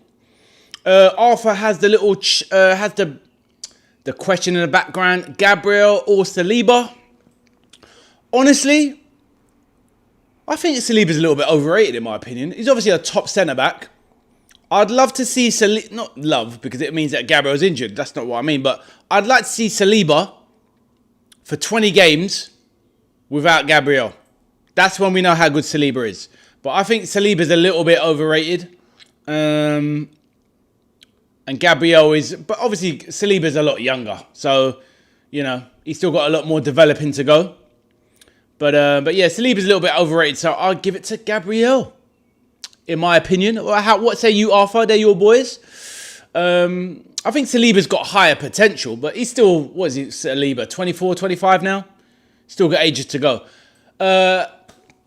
Abdul says, yes, bring on Rashford and Saka for fresh legs in the second half. Wingers need to take their man on, exactly, and we know Rashford and Saka will do that. Put Bellingham in the pivot, Rodgers on. I like it. See, that's the thing.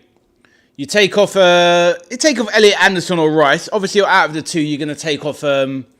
maybe you're going to take off Rice because Rice is on a yellow now. Garner's not exactly providing an attack, really. So, Elliot Anderson can go in the pivot, no problem. With Bellingham.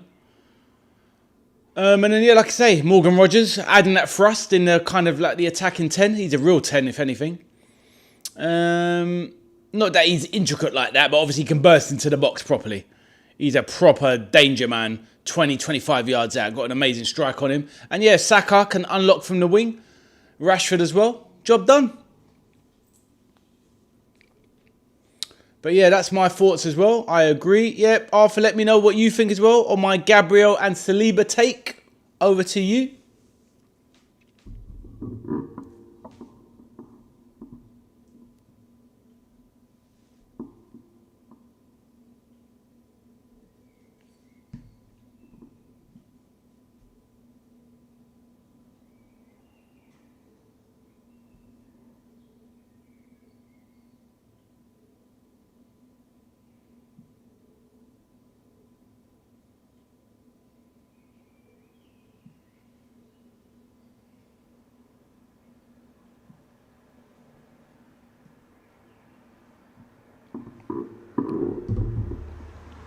Oh, out of interest, guys, as well.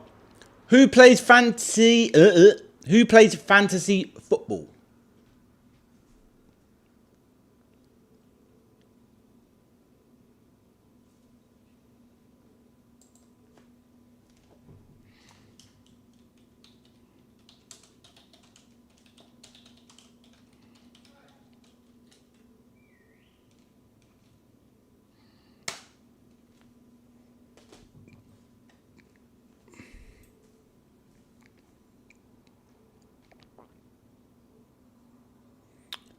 Adi, bro, Pele. For me, of course. Pele, of course. Pele is better than me when he was 50.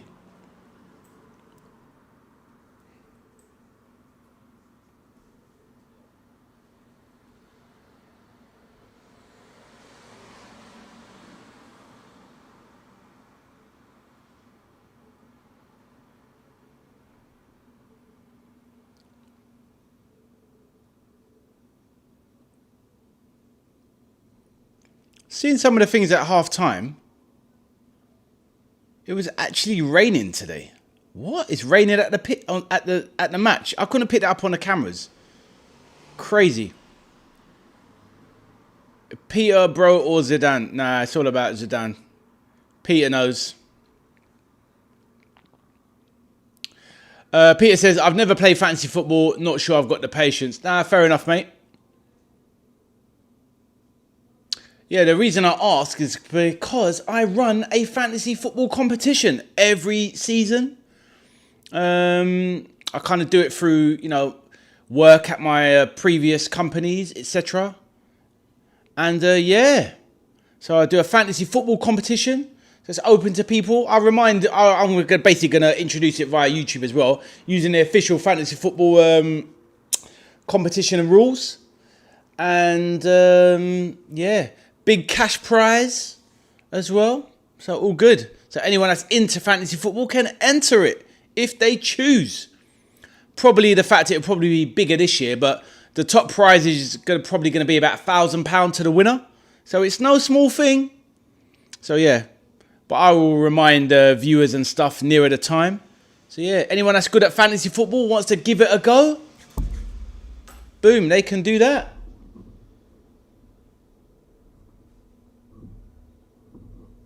Yo, Arthur.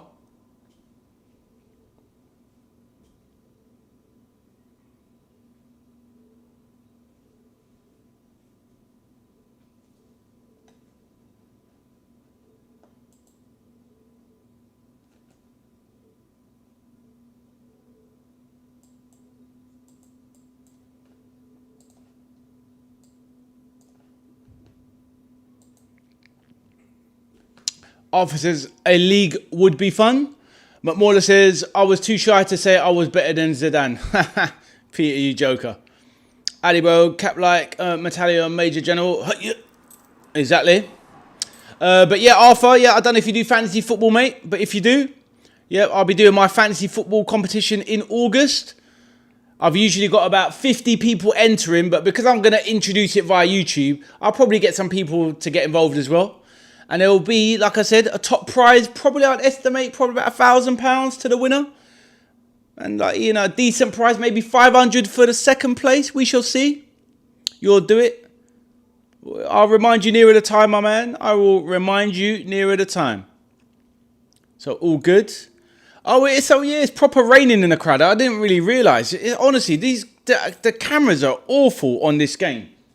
The television angles of this game are shocking. Absolutely terrible. I don't have a spare... I'll explain in a second.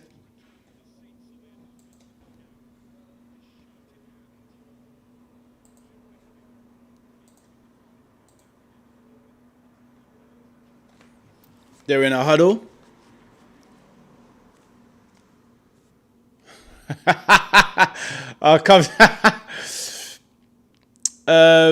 Mohammed says, over here, Arabian Interpol speaking over his Britain Army General Peterborough. Nah, not all, McMarla.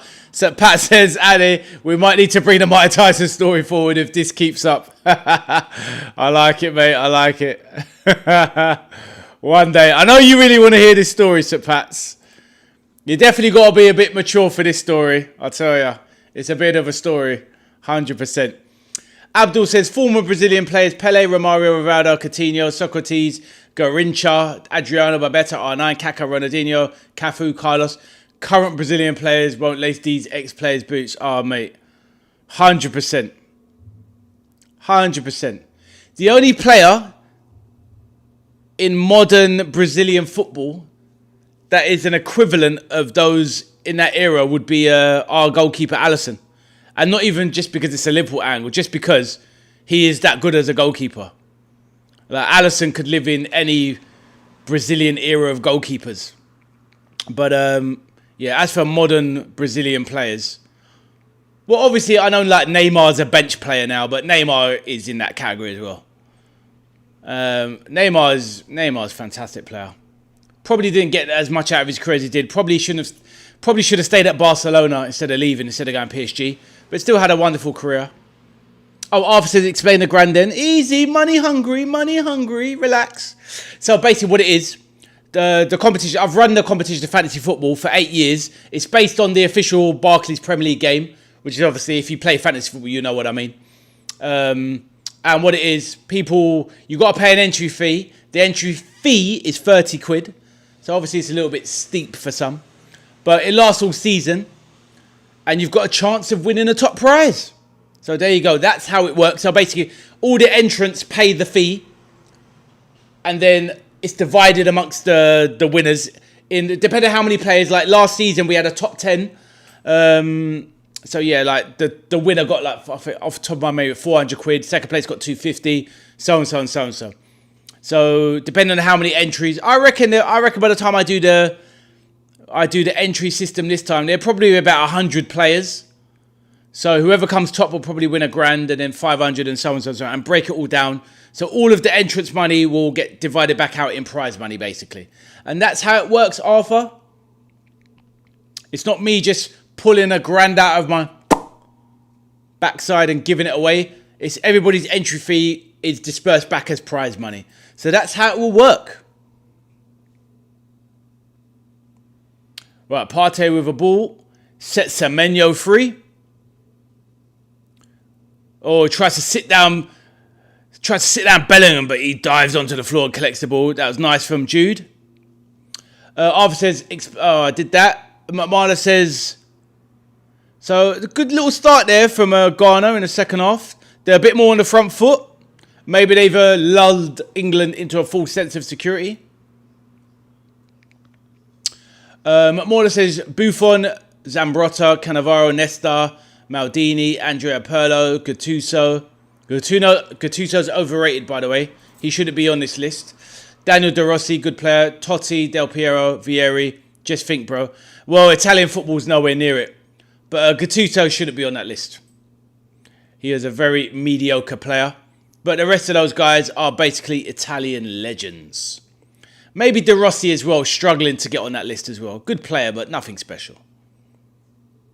But Totti, Del Piero, Vieri was amazing at one point. Didn't stay at the top level long enough, Vieri. But Zambrotta, fantastic player. Cannavaro, fantastic. Nesta, Buffon. But yeah, Gattuso, no. Oh, Semenyo. Oh, England in real trouble there at the back.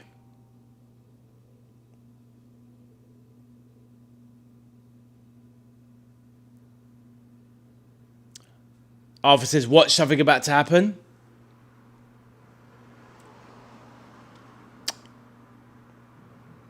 McMauler, if there's 11, 1 or 2 will like that mine. Yeah, I hear that, bro. Right, long ball. Gordon with a bit of pace. On the wing, can he keep it in? Abdul says, can't believe Italy didn't qualify for the last 3 World Cups. It's crazy, isn't it? But it goes to show that, you know, and that's the thing. The Serie A is not even in an unhealthy state, really, but they're really struggling. It's really strange. But Italy, 3 World Cups in a row. Absolutely crazy stuff. But yeah, when I saw like one of their last lineups, it's horrific. Italy would have so many top quality players, and they still got good players in a lot of the positions, but they just can't put a squad together. When they got Samacha, the guy that West Ham bought up top, that's when you know you're in trouble. They are, yeah, Italy are poor, a very poor side.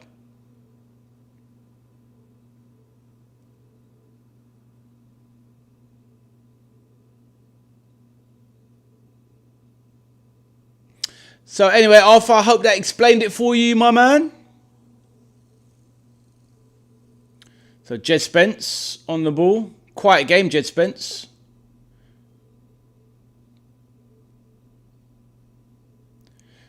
So obviously no changes for England at half-time. He's got to make some changes soon, surely.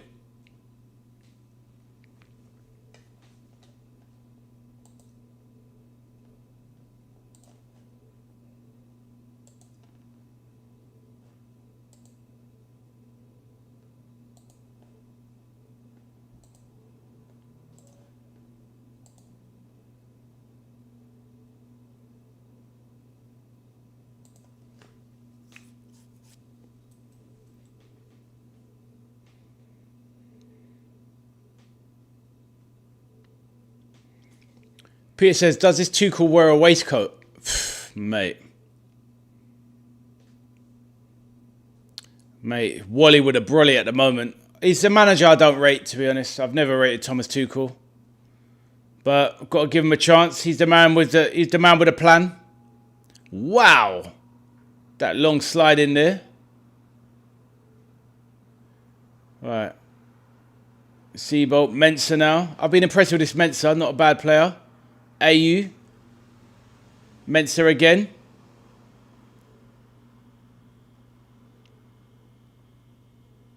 Semenyo. Quite gave her Semenyo.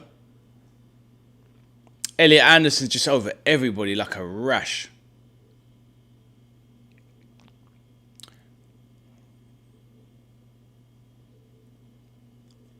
Why did I need a hydration break? It's literally raining there. Yeah, exactly. Yeah, let's see what happens, isn't it, on the 65th minute, where they just go, nah, it's all right, we'll leave this one, ref, don't worry about it. Or will those adverts have to roll in the background? Peter says, Mr. Waistcoat himself, Southgate, would be happy with this. Oh, I knew what you meant, mate. Yeah, 100%. I know, it's shocking, isn't it? It is shocking. But obviously, he is there in his tracksuit. And, yeah, it is, yeah.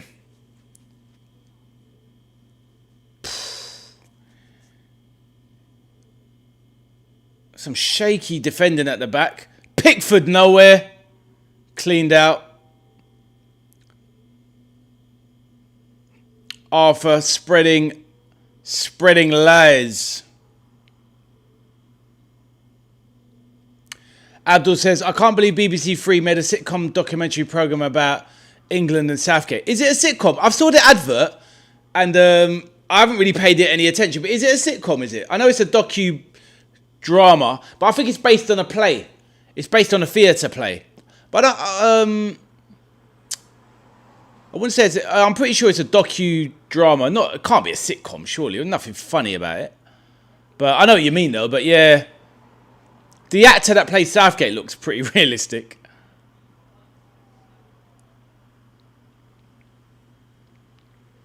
This one always struggles to beat low blocks. Yeah, but then it's like every team. I'll tell you what, you know who doesn't struggle to beat low blocks, Arthur? Your team, Arsenal. They don't struggle to beat low blocks. And neither does Man City. Bellingham breaks into the box, looking for a foul. Nothing doing. Get up, Jude. Get on with it, son. Jude Bellingham is I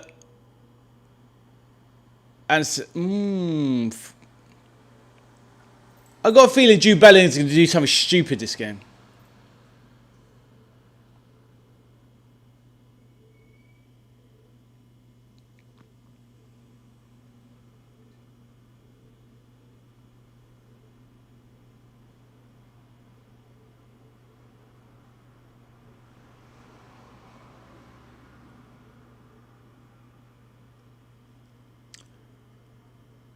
Abdul says Southgate is United. Yes, mate. Didn't you know that? Or are you just saying, like, throwing it out there sort of thing? That's the thing. But that's what we've done in this country. We've become so soft over time, we reward people for failure.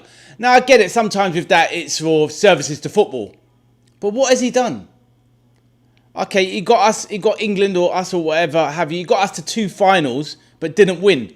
And one of those finals was on English soil at Wembley, and we lost. So why are you being knighted for? If he'd have won it, fine. But he didn't win it. So, yeah, what are you knighting him for? What would they have given him if he'd actually won it then? The keys to Buckingham Palace. Crazy. Arthur says, be nice, England, and win. McMorland says, Antonio Rattin or Terry Botcher. I don't know who Antonio Rattin is, mate. Sounds like some kind of... Where is he from? Arthur says he won so much. He won a lot of games. He didn't lose many games, but he didn't win any. He didn't win a tournament. The Euros twice. Yeah, he got to the Euros finals twice. He got to a World Cup semi-final. But, you know, you don't get knighted. It's crazy. Do you know what I mean? David Beckham's been knighted. You know, but he won the Champions League. He won a treble with Man United. He won La Liga. Do you know what I mean? He's won everything. McMorland says Boca Juniors. Yeah, I just don't know who the player is. Terry Butcher was a good player, though. Right, here we go. Gordon. Right. Bellingham. Madueke. Ooh. I wouldn't say off the line, Arthur. But yeah.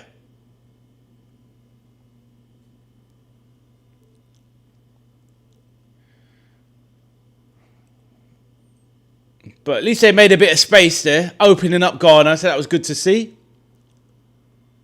Ah, the Effenberg. I see. Effenberg or Mascherano. Different kind of players. Effenberg's so much more skillful than Mascherano. I thought Stefan Effenberg was absolute class. He's a better footballer than Mascherano. Most definitely. But Mascherano was brilliant. But Mascherano was what they call it, you know, like when somebody plays in the six position, the CDM.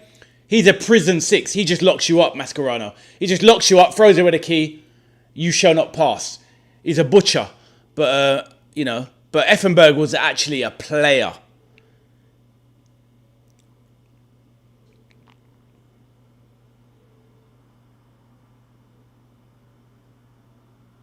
Madueke.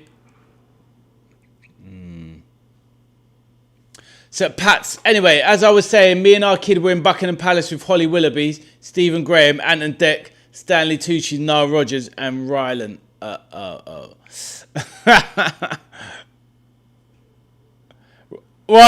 Oh, it's a break here for Ghana. Dangerous. Good job, Jed Spencer's on it. One of the fastest players on the pitch. If that would have been played more straight, Ghana was in. One back by Bellingham. Right, good. This game's opening up now at least, which is good. Oh, and the king. So Pat's throws on at the end.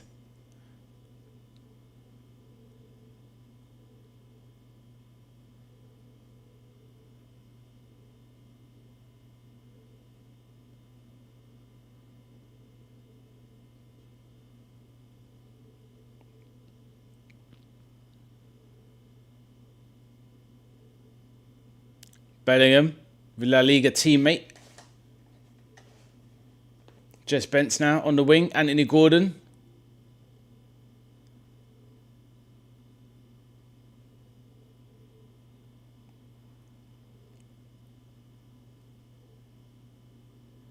was in our corner. McMorla says Gentile or Stuart Pearce. I mean, I don't really remember. I know who he is. You know, he's meant to be a bit of a butcher of a player. But I used to love Stuart Pearce. Stuart Pearce, amazing player. I loved him.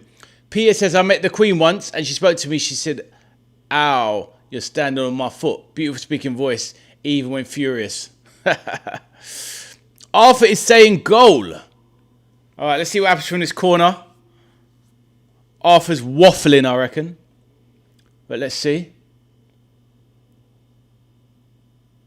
Right, Declan Rice stands over this corner.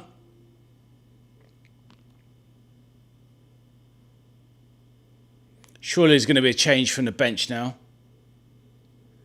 Ball into the box, too deep. Anderson.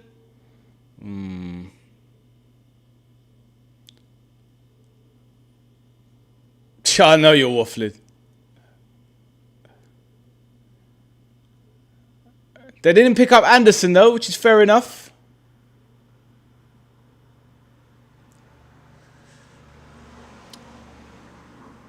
Ibrahimovic or Montero? Which Montero? Montero for who? Remind me. I'm struggling to recall. It's going to be Ibrahimovic anyway. Ibrahimovic is one of the greatest players of all time.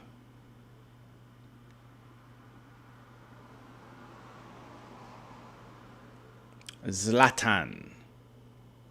For me anyway. Right, ball into the box. Anderson again heads it over. Right, England need to make some changes. Give someone else a chance. Paulo Montero. I'm trying to... Is he midfielder, no? Paulo Montero? I can't remember him, to be honest. I remember the name briefly. I didn't watch loads of Serie A when I was young. But it's not going to be better than Zlatan. Zlatan is one of the greatest players in history.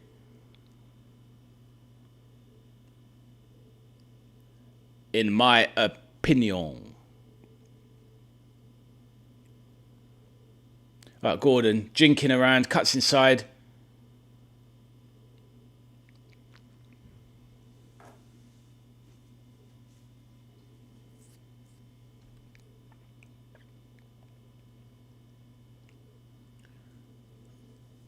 Kane goes down in a heap.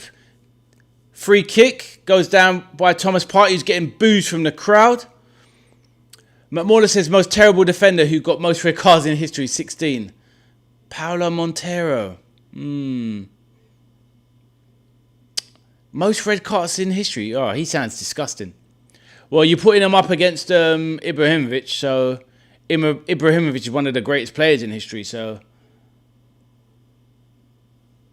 there you go. You have your answer. But yeah, England have a free kick in a dangerous position. Surely this is Reece James territory. Declan Rice is standing over it, but I'm not... Apart from those 2 free kicks against Real Madrid, Declan Rice is not a free kick taker, really.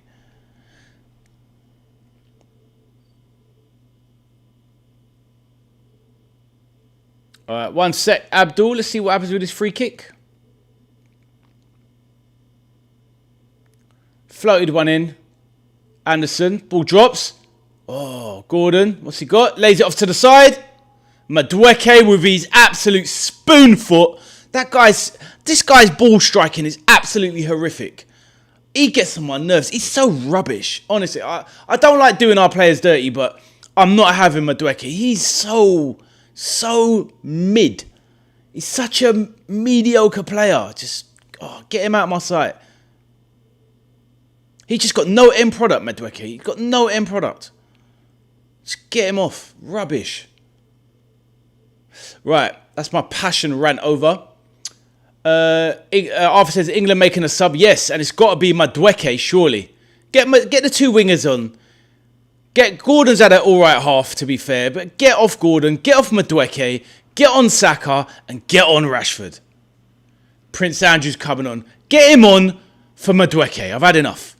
Going back to Abdul's thing, give us a player, a discreet, unsung hero that no one mentions in world, Europe, and domestic football. 3 players. Let me think on that, Abdul. That's a good question.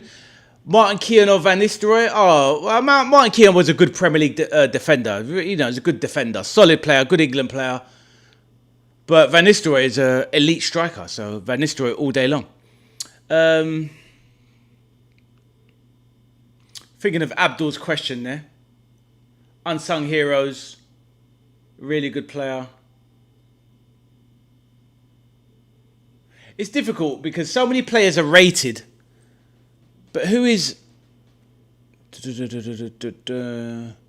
someone that is just so good but never got the respect, basically?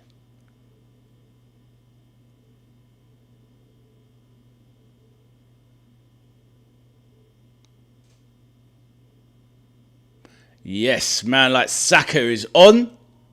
Ali bro, Peter bro, Arthur bro, answer. Yeah, trying to answer. Let me see.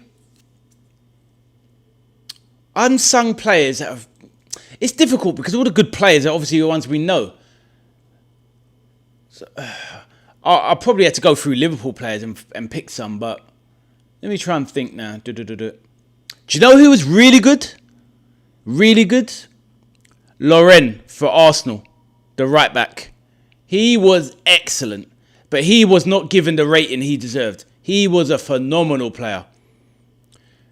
Arthur says Keown, well, he's a good player, but I think Lauren for Arsenal, the right back, during the Invincibles period, he was elite. Not elite, sorry. He was top class.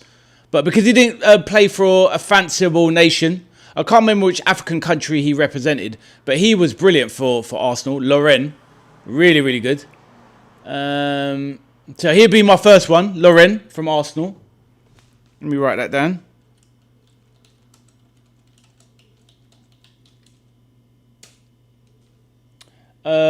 Second player.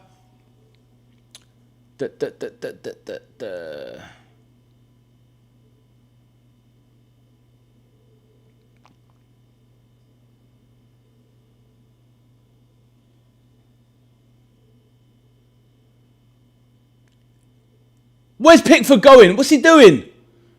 Oh my days.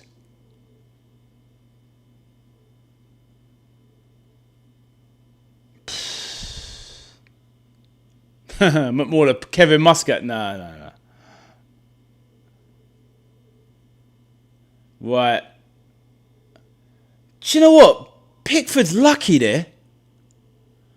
What's he doing? I'm amazed that Pickford got... Oh, right, okay. He got lucky, Pickford there. He got massively lucky. Do you know what? Arthur, you're not a million miles away. I mean, Arthur, do you know why he got away with that? Because at the last second, he turned away. If he had followed through, not with a challenge, but if he hadn't turned away, he was very lucky there. He could have gone for that. Ridiculous. It's only because he turned away last minute he would have gone. So that's my first player anyway, Lauren.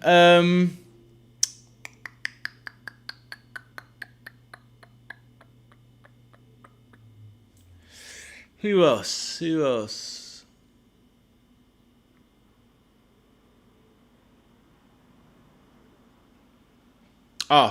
Peter mentioned him the other day. A player from the past, in and around the late 80s and 90s. Peter Beardsley. Seriously underrated Peter Beardsley. Kane has a strike there. Peter Beardsley. So Abdul says Aymar, Recoba, Letitia. Hey, those are good ones. But Letitia definitely. But the thing is that everyone knew Letitia was a great player. He just didn't move clubs. Aymar, yeah, I don't put him in that category. He kind of flattered to deceive. Recoba, that's a great shout. Recoba was awesome. Awesome player. Peter says, I've had arguments with people this week who said Matt Letitia wasn't world class. That's the thing, Peter. Like, people will look down their nose at Letitia because he just played for Southampton, so obviously he was never really going to win anything. But who had more skill and technical ability than that guy? He was unreal. If he'd have gone to Man United at the time, he would have absolutely smashed it. Absolutely smashed it. That's why Peter Beardsley is in that category. But Peter Beardsley had higher rating than Matt Letitia anyway. But Matt Letizia is a better example. 100%. But yeah, Abdul, Aymar, nah, I'm not having him. But obviously, it's all about opinions. Recoba, sensational player.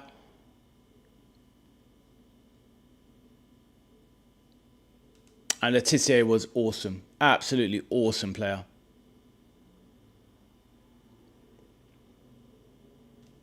Trying to think of some other underrated players.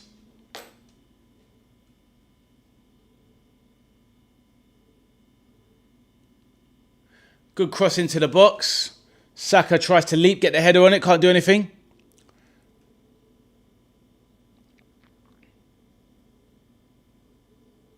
I'll tell you what, another one. Do you know who I thought was a good goalkeeper that didn't get the rating? Tim Flowers was a good goalkeeper for Blackburn Rovers. He was always England's backup. But he never put a foot wrong. He rarely ever made a mistake. He was a good goalkeeper. But nobody ever put him in the absolute elite category. But he was a top-class goalkeeper. I'm not having Tim Howard. No way. He was overrated, if anything, Tim Howard. Overrated, in my opinion. Good player as well. Premier League era. Clint Dempsey at Fulham. Peter says Big Nev was the best I've ever saw. Neville Southall at Everton. Phenomenal keeper.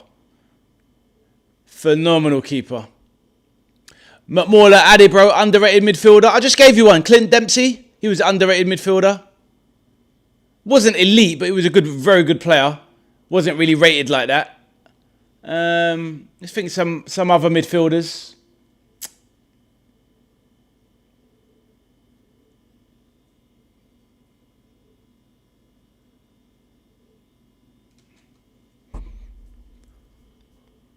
Oh. Jeez, this game is lame.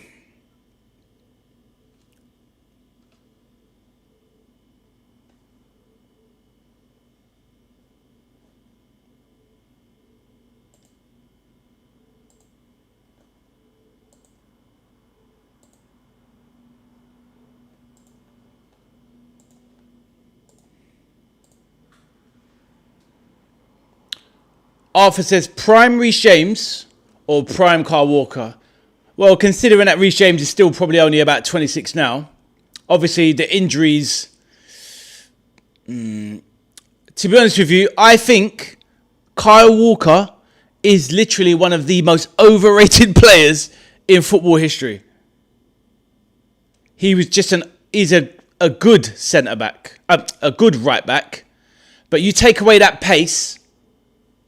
But obviously he's got the pace, so it is what it is, right?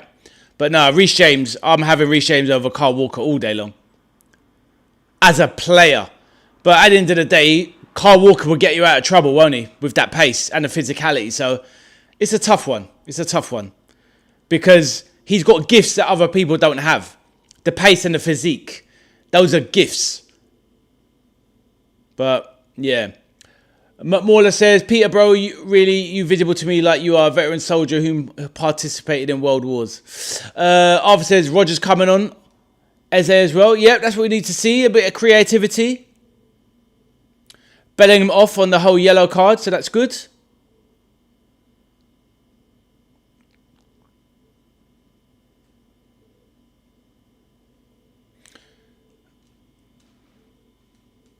Yep. Some good changes now. Let's see what Eze can do. A bit of magic. Morgan Rogers with a bit of thrust. So let's see.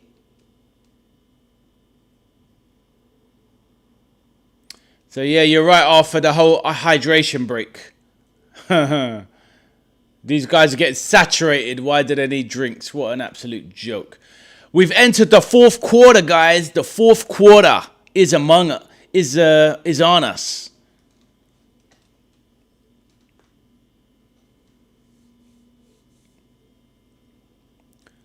About my school days, best days of my life, mate. Absolutely best days of my life. At school, just off in the arcade playing Street Fighter 2, loving life. hanging out with my friends, playing football at break time, lunchtime.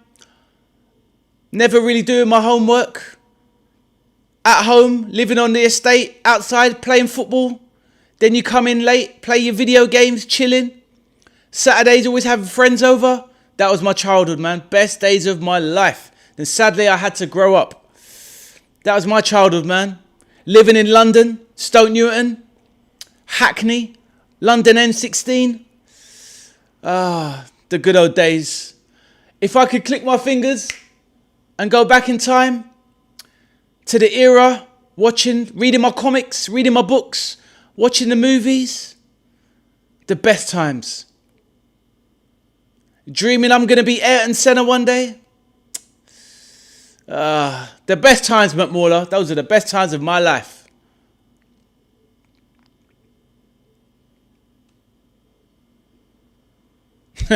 Peter says we need to get a new quarterback on. Yo, can we get the QB on? Quebec Bravo, get him on. Peter says, great Saturday mornings on TV. Fridays were such a buzz. You know this, bro. You know this.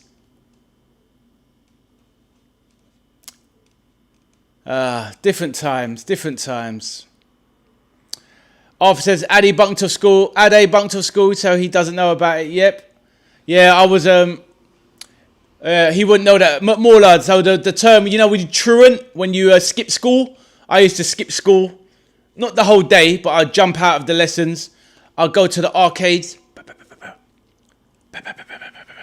Playing Street Fighter, playing football games, putting in my 10p, 20p, final fight. Yeah. Truanting, the old bunking off. Little chip butty after school. Peter knows about the chip butty. I don't eat butter, so I used to, hey, Steve, no butter. Just give me the chip butty. Chips in there. No messing about.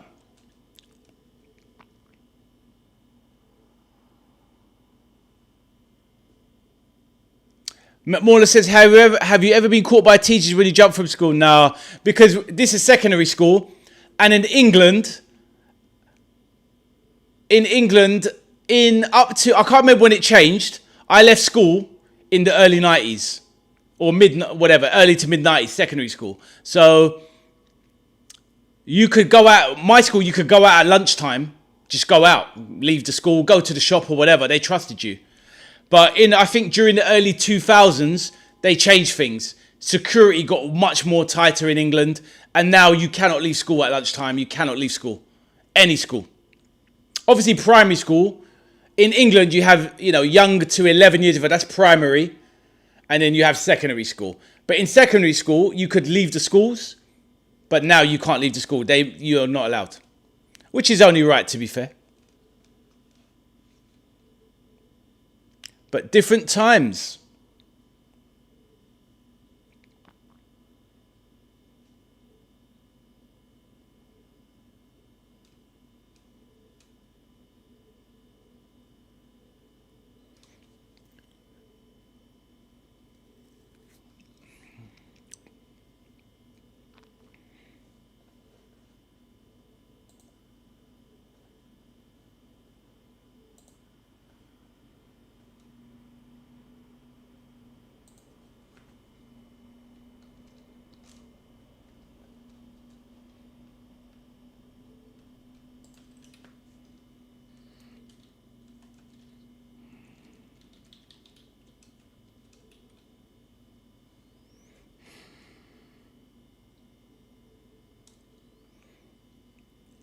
Oh my days, the break is on. Garner with a chance.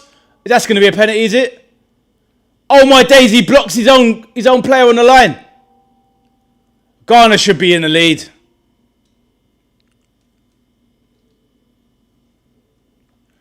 Eza giving it away. They should have scored. Why did he take a pause there, the Ghanaian forward? And Semenyo blocks the shot.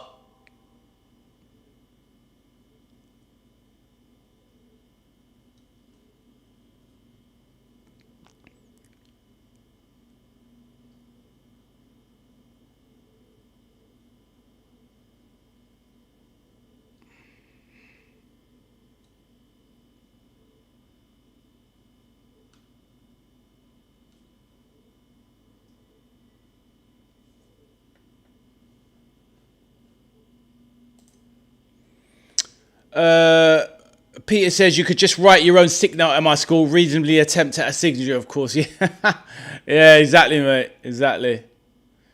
It's not like you had the internet or people to, message your mum or email your mum or whatever. Arthur says that was a great block from him. It was in the end, but he shouldn't have been allowed it. He should have just shot across Pickford and scored. Hey, Cameron, you right there? Cameron says this performance is, yeah, it is, my man. Especially second half. And Arthur says, true, agrees with me there. Abdul says, torture watching this. I know it's horrible, isn't it? It is horrible. And the problem is, this is not exactly the best team England's going to come up against. So, basically, they can't break down anyone, basically. Which, in a way, won't really matter so much, because later on in the tournament, the only teams that they're going to play are teams that are going to be coming on to them. So, it'll be a bit of a 50-50.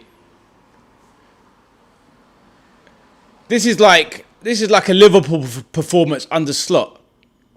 All the ball, can't break anyone down, toothless up top. Horrible. Horrible.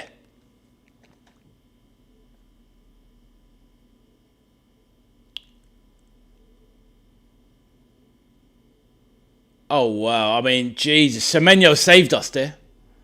That's wild. Peter says he'll be wearing a waistcoat by the end of this match. Oh, mate.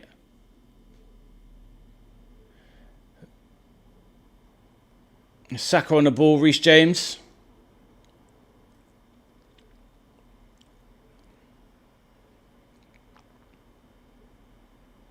Why is Madueke doing like chops there? What are you doing? Honestly, it gets on my nerves. Saka beats Mensah there. That's a foul there. Well done, Saka.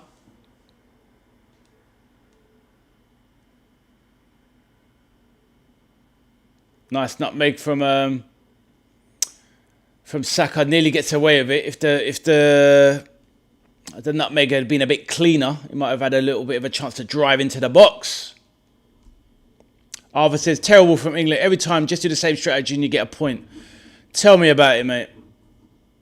Right, Declan Rice. Have you got a really good delivery in you, lad?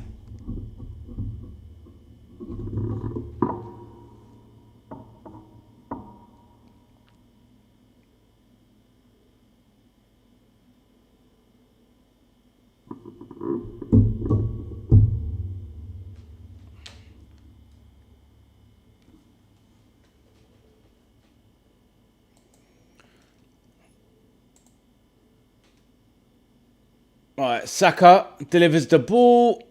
Cleared by Mensah. This guy's on everything, Mensah. Been really impressed with him today.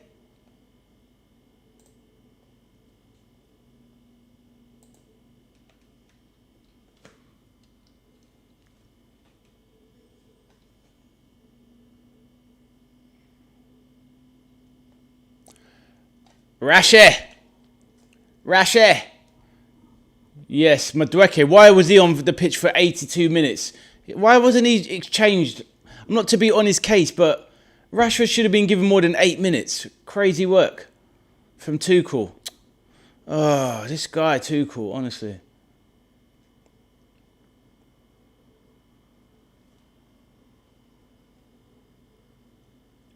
Peter says, top striker, Rashe. Rashford's a big game player. Do you know what I mean? He's got the shoulders for it, do you know? So impressed with his Barcelona season last season. I did not see that coming. He's gone up so much in my estimations. How Barcelona aren't keeping him. Right, Rashford lays in Nico O'Reilly. Ref says, get up, play on. Pickford. Oof. Pickford risky outside the box. Garner looking organised and dangerous at the same time. Defensively sound and dangerous on the break. This is disappointing from England. Oh, we've always got one of these stinker performances in us, honestly. Jarring. Right, Saka lays one off. Morgan Rogers. Lose the ball. Nico O'Reilly. Plays it out right. Gahey. Over to Rashford. Cuts inside. Lovely. Not great there from Rashford, but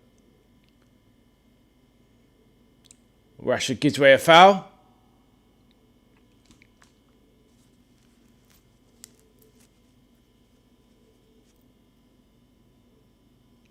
Also, as well, what I would say, what we also got to remember is that when you're playing for, you know, some of the smaller nations like Ghana, these guys are on it to put themselves in a shop window. Some of these guys will pick up, especially in the defensive position. Defensive side of the game is easier than attacking, obviously. So these guys putting in a stellar defensive performance like this, one of these guys will pick up a stellar move for their career. You're playing against England. It's going to be one of the biggest, most watched games of the World Cup. Anytime England play, you put in a top performance in England, you might get a move to the Premier League. Do you know what I mean? And it's just, these guys are playing for more than just their countries in this game. Whereas to the England players, it's kind of another World Cup game. For the Ghanaian players that aren't in the Prem, it's a big opportunity to showcase yourself and get a move to the Premier League. Do you know what I mean? So, good ball into the box by Rashford. Dropped down by Rice. Saka out edge of the box. Oh, brings a great save from Saka. Lovely stuff. That's the man I was predicting that would make it happen. Nearly did. Saka held onto the ball. Cut inside. Made the space. Made the run. Ball it all was going to drops to Kane. Rodgers. Fizzed in. Kane. Header. Bar. Oh my days, I've got it mixed up, but I think it was Nico Riley header across the bar, drops to Kane on the 6-yard spot on the left-footed volley, and he blazes it over. First time Bros for Nico Riley header, Kane left-footed volley, just the man you want on it.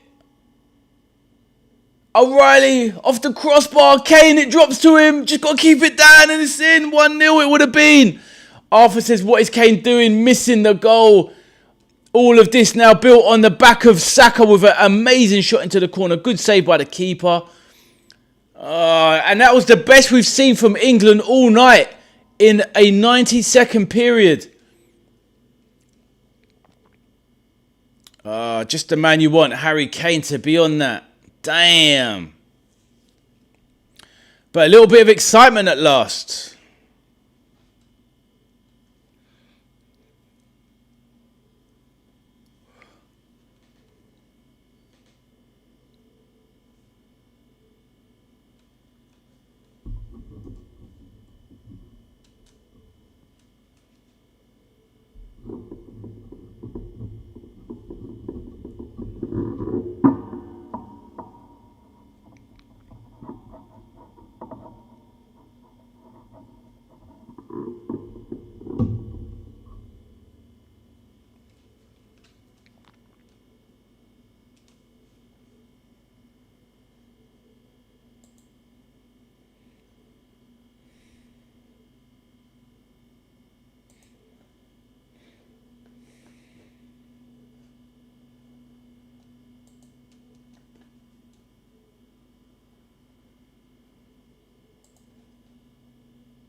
As Rice picks up a bit of an injury there, got a bit of a knock, looks like a bit of a dead leg. Good play there, defending from Declan Rice. Had to defend strong there. Good play.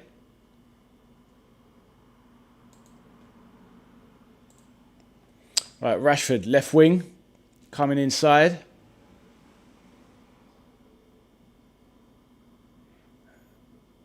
Ezra struggling to impact the game so far.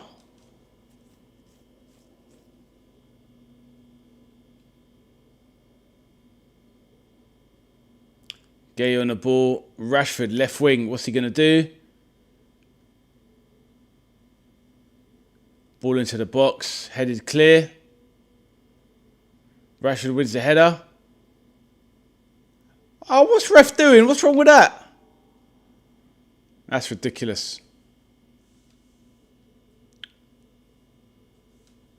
Just won the ball. Defender didn't get up. What's wrong with that, ref? Ridiculous. Too protective. Nico O'Reilly, so unlucky not to give England the lead. Great header from Nico O'Reilly. That hit the crossbar and down. Drops to Harry Kane on his left foot, which blazes it over. I suppose you can forgive him because it's left-footed. I mean, Harry Kane's bailed England out a million times, so it's like, you know, it is what it is. A little kid in the crowd blowing out his lip.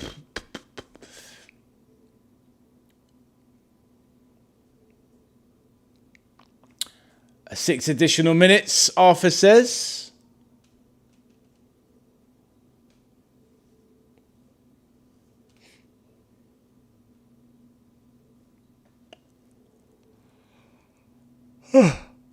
Excuse me.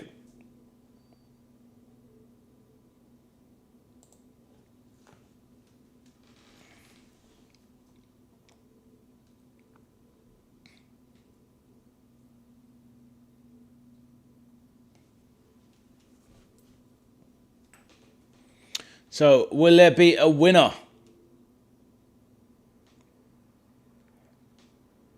At the end of the day, it's hard not to say. It's hard. It'll be hard on Ghana not to get a point. They deserve a point.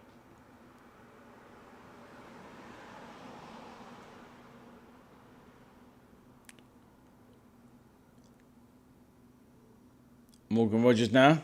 Rice loops one over. Poor cross from Rice, but it's a corner though. England's got a corner.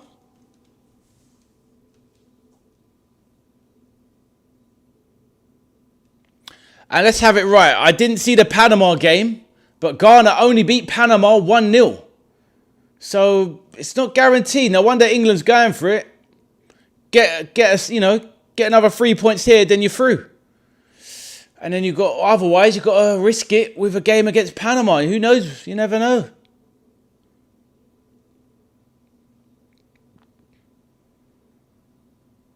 Rice with a corner. Good corner. Oh, no one went up for it. What's going on?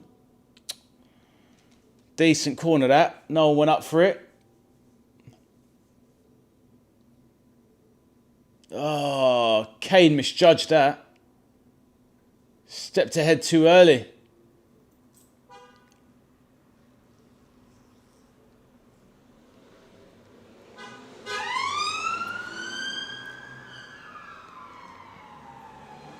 You can hear the police in the background. They're looking for Thomas Tuchel. Shocking stuff. Right, Rogers, lovely run. Checks back on himself, driving forward, beats two, still going. Lay it off, son. Rashford's going to keep it in, surely. Tries the first timer, wins another corner. All right, pressure now.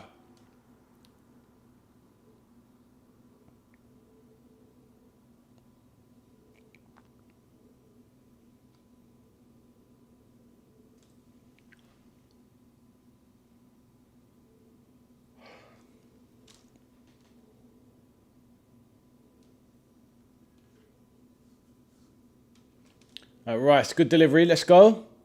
That's a good delivery. Eza, off the line. Proper off the line. That was a true off the line from Gahey's header. Pressure's on. England going for this win. Can they do it? Nearly so close. You can kind of feel it coming now. Pressure is building. Good delivery from Rice there, last two. Another corner. Keepers claim that well. Bang. He smashed that out.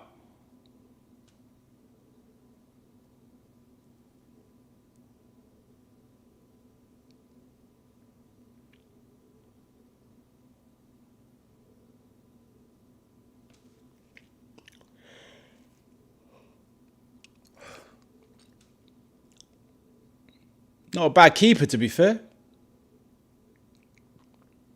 Right, Rice, 30 yards out. Lost one into the box. Bit deep, Rogers.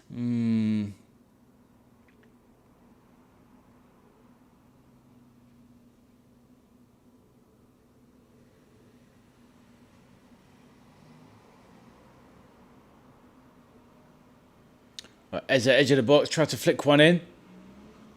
Is that a corner? corner. 94 minutes. A minute and a half to go. So this could be the last attempt. Looking at the Gay header again. Oh, I think it was going wide anyway. It looked like it was cleared off the line, but I think it was going wide anyway. Alright, so this is probably going to be the last proper attack of the game.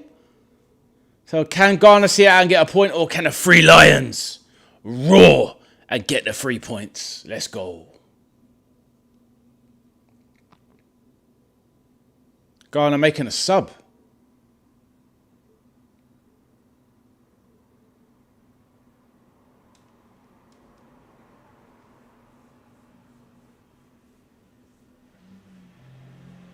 Baba Rahman used to play for Chelsea. Damn, that's a blast from the past. Right, Rice, last corner of the game, floats in. Bit poor that. Ghanaian player goes down. That's going to be it. Thomas Partey.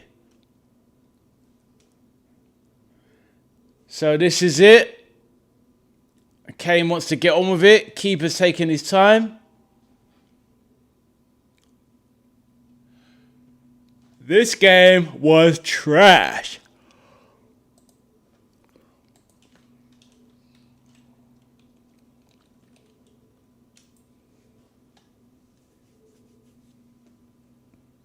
Right, what are you going to do? Back to Pickford.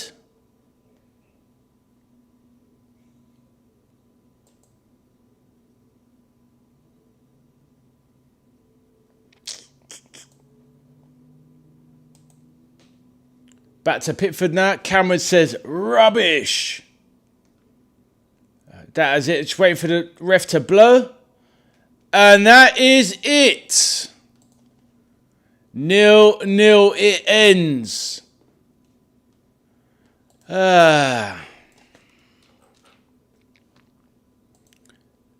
Defo, not a great game.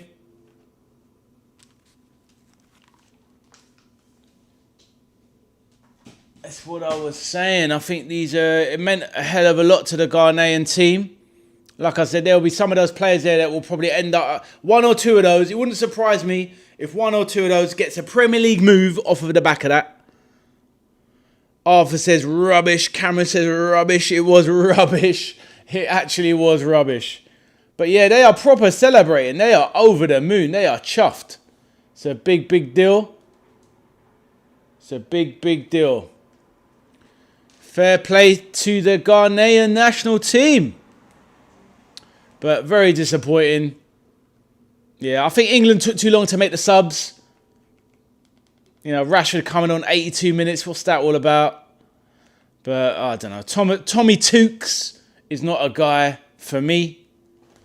But it is what it is. It is what it is. Disappointing. Disappointing.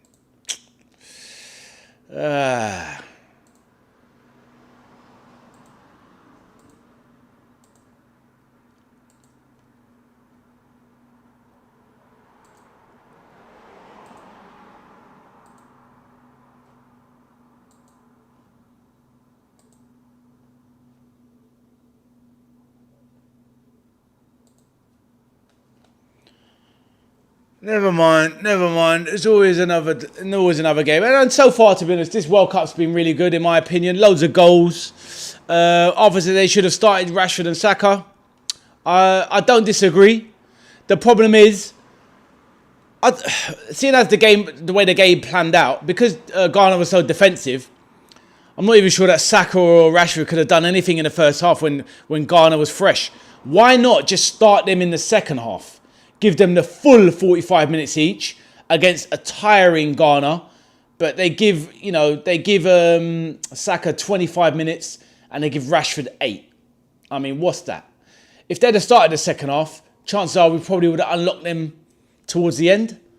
But, you know, Thomas Tuchel gets paid 10 million, and what do any of us know here watching from home? But, yeah, that is disappointing. But this is the thing. The football should be about high risk, high reward. And Tommy Tukes is definitely not that guy. He is not a high risk, high reward manager. Let's hope it doesn't backfire on England when they play Panama. It shouldn't do. If Ghana can beat Panama 1-0, then I don't see why England can't at least minimum get a draw. But it's football, right? Anything can happen. Could get a sending off, a red card. You just don't know. And Kane should have scored that sitter. Yeah, I mean, obviously the problem is if it had fallen on his right foot, he's definitely burying it. Left foot, kind of semi-forgive him. But even then, he's so good. Like you say, Arthur, for him, for most players, it's a difficult chance on your weak foot. But for him, he should be putting that away, to be honest.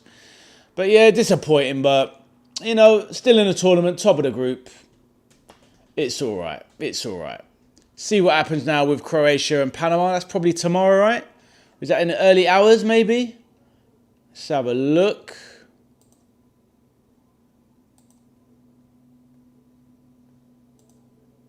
Oh, midnight, Panama, Croatia. So, yeah. So, we see what the table's looking like more in the morning. Peter says, I took the opportunity to put the bins out, so I missed the end. No, he didn't miss. Oh, there was a few chances at the end, Peter. But, yeah. Arthur says, I would have scored that. 11:50, yeah, obviously, yeah, be building up then, yeah, midnight kickoff, but I would definitely not be watching that. I'm going to be hitting the sheets because, yeah, it is what it is. But all good, all good, all good. Arthur says, didn't miss much, unlike Kane. Well said, well said. Jokes. All good, all good. Right, so the next games, to be fair, see the Scotland-Morocco game, I'd like to do that one tomorrow. It's a good game, but it's just too late. I don't really want to be up at 1:30 watching football, do you know what I mean? But, yeah, the earlier games, nothing too great. Switzerland, Canada, Bosnia-Herzegovina. Well, I'm not really around tomorrow evening anyway, but yeah, the Scotland-Brazil game, that's a shame. I would have liked to have watched that. But Peter says, cheerio, people. I'll catch you soon. Peter, take care, mate. Good night. Don't burn up over the next couple of days, mate. Yep, see you Thursday. If you're around, Peter, I'll be back then as well. But, yep, all good, all good.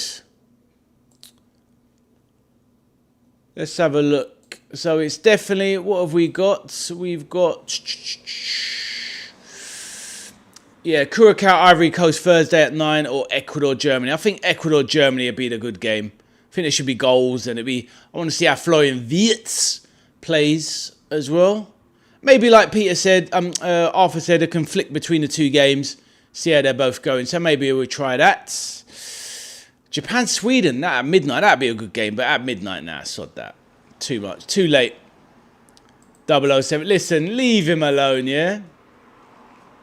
You take him at Arsenal, mate. Don't you worry about that. You take him at Arsenal. But yeah. And I'm sure Gokares was doing a 007 impression at the start of the season. Actually, no, he scored quite early, didn't he? Oh, he had to get that charity penalty, I remember, against Leeds to get him off to a start. To be fair, behave. Gokares, to be fair, he had a decent first season overall. I think Gokares... Not even, like, no banter or anything. Gokares saved his season from March onwards. Prior to March, the rest of the season was a struggle. Yeah, he scored 2 that game. Yeah, he did. But the first one was a penalty, remember? I think. And then he got the second one. And then he got the second goal in normal time. Anyway. But yeah, he done well in his first season overall. Did you find it strange, Arthur, that towards the end of the season, Gokares was scoring goals, but he still trusted Havertz in the very biggest games? I found that very strange. That the important bit. Yeah, fair enough. Yeah, I found it quite weird how he still reverted to Havertz as the main one. But obviously Havertz, you know, started the Champions League final and scored the opener, so fair enough. But I did find it a bit strange. He spent 67 million on him. He should be the main man, but it is what it is. It is what it is. With Havertz is. Okay.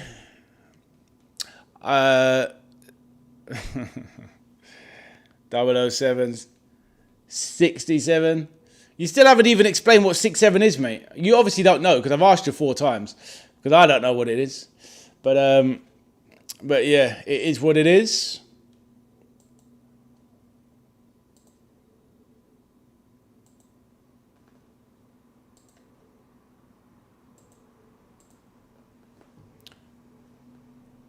Oh, fair enough. Fair enough, fair enough. Right, on that note, I'm going to bring the stream to a close. Wrap off my finale. If anyone's still in around, make sure you hit that like button before you go. Been an absolute pleasure. It was an absolutely awful game. The first game was way better. And but it is what it is. Not everyone is a winner right every single time. But thank you, Arthur, for joining me from the get-go. Been an absolute pleasure, young man. Thank you for everyone else that joined me in the stream. Peter, Gary, Cameron, Abdul. Who else was there? Plenty of others. Mauler. Natasha dropped in first stream. Miss Lauren dropped in this one as well. So it was lovely to see her as well. And a few others along the way. A fantastic conversation as well. And all good. But on that note, we've watched England play out a draw versus Ghana. But they still top the group. And we'll see how they get on in the next match. I'll be back in a few days' time to do the next round of matches that I can cover, which will be Germany versus whoever they play. Ecuador, that's the one. I'm getting super tired now. And flick between the Curacao and Ivory Coast match. But on that note, thanks for hanging in there, Arthur. Have a great day tomorrow, mate. Look after yourself in the sun. Stay safe, stay hydrated. Enjoy your half day as well. And for everyone else, if anyone catches this later on or sees bits of this, then do remember to drop a like on the stream. Subscribe to the channel, help out your boy on his journey. And on that note, I will see you later. Thank you and take care. And look after yourselves. Good night and see you next time.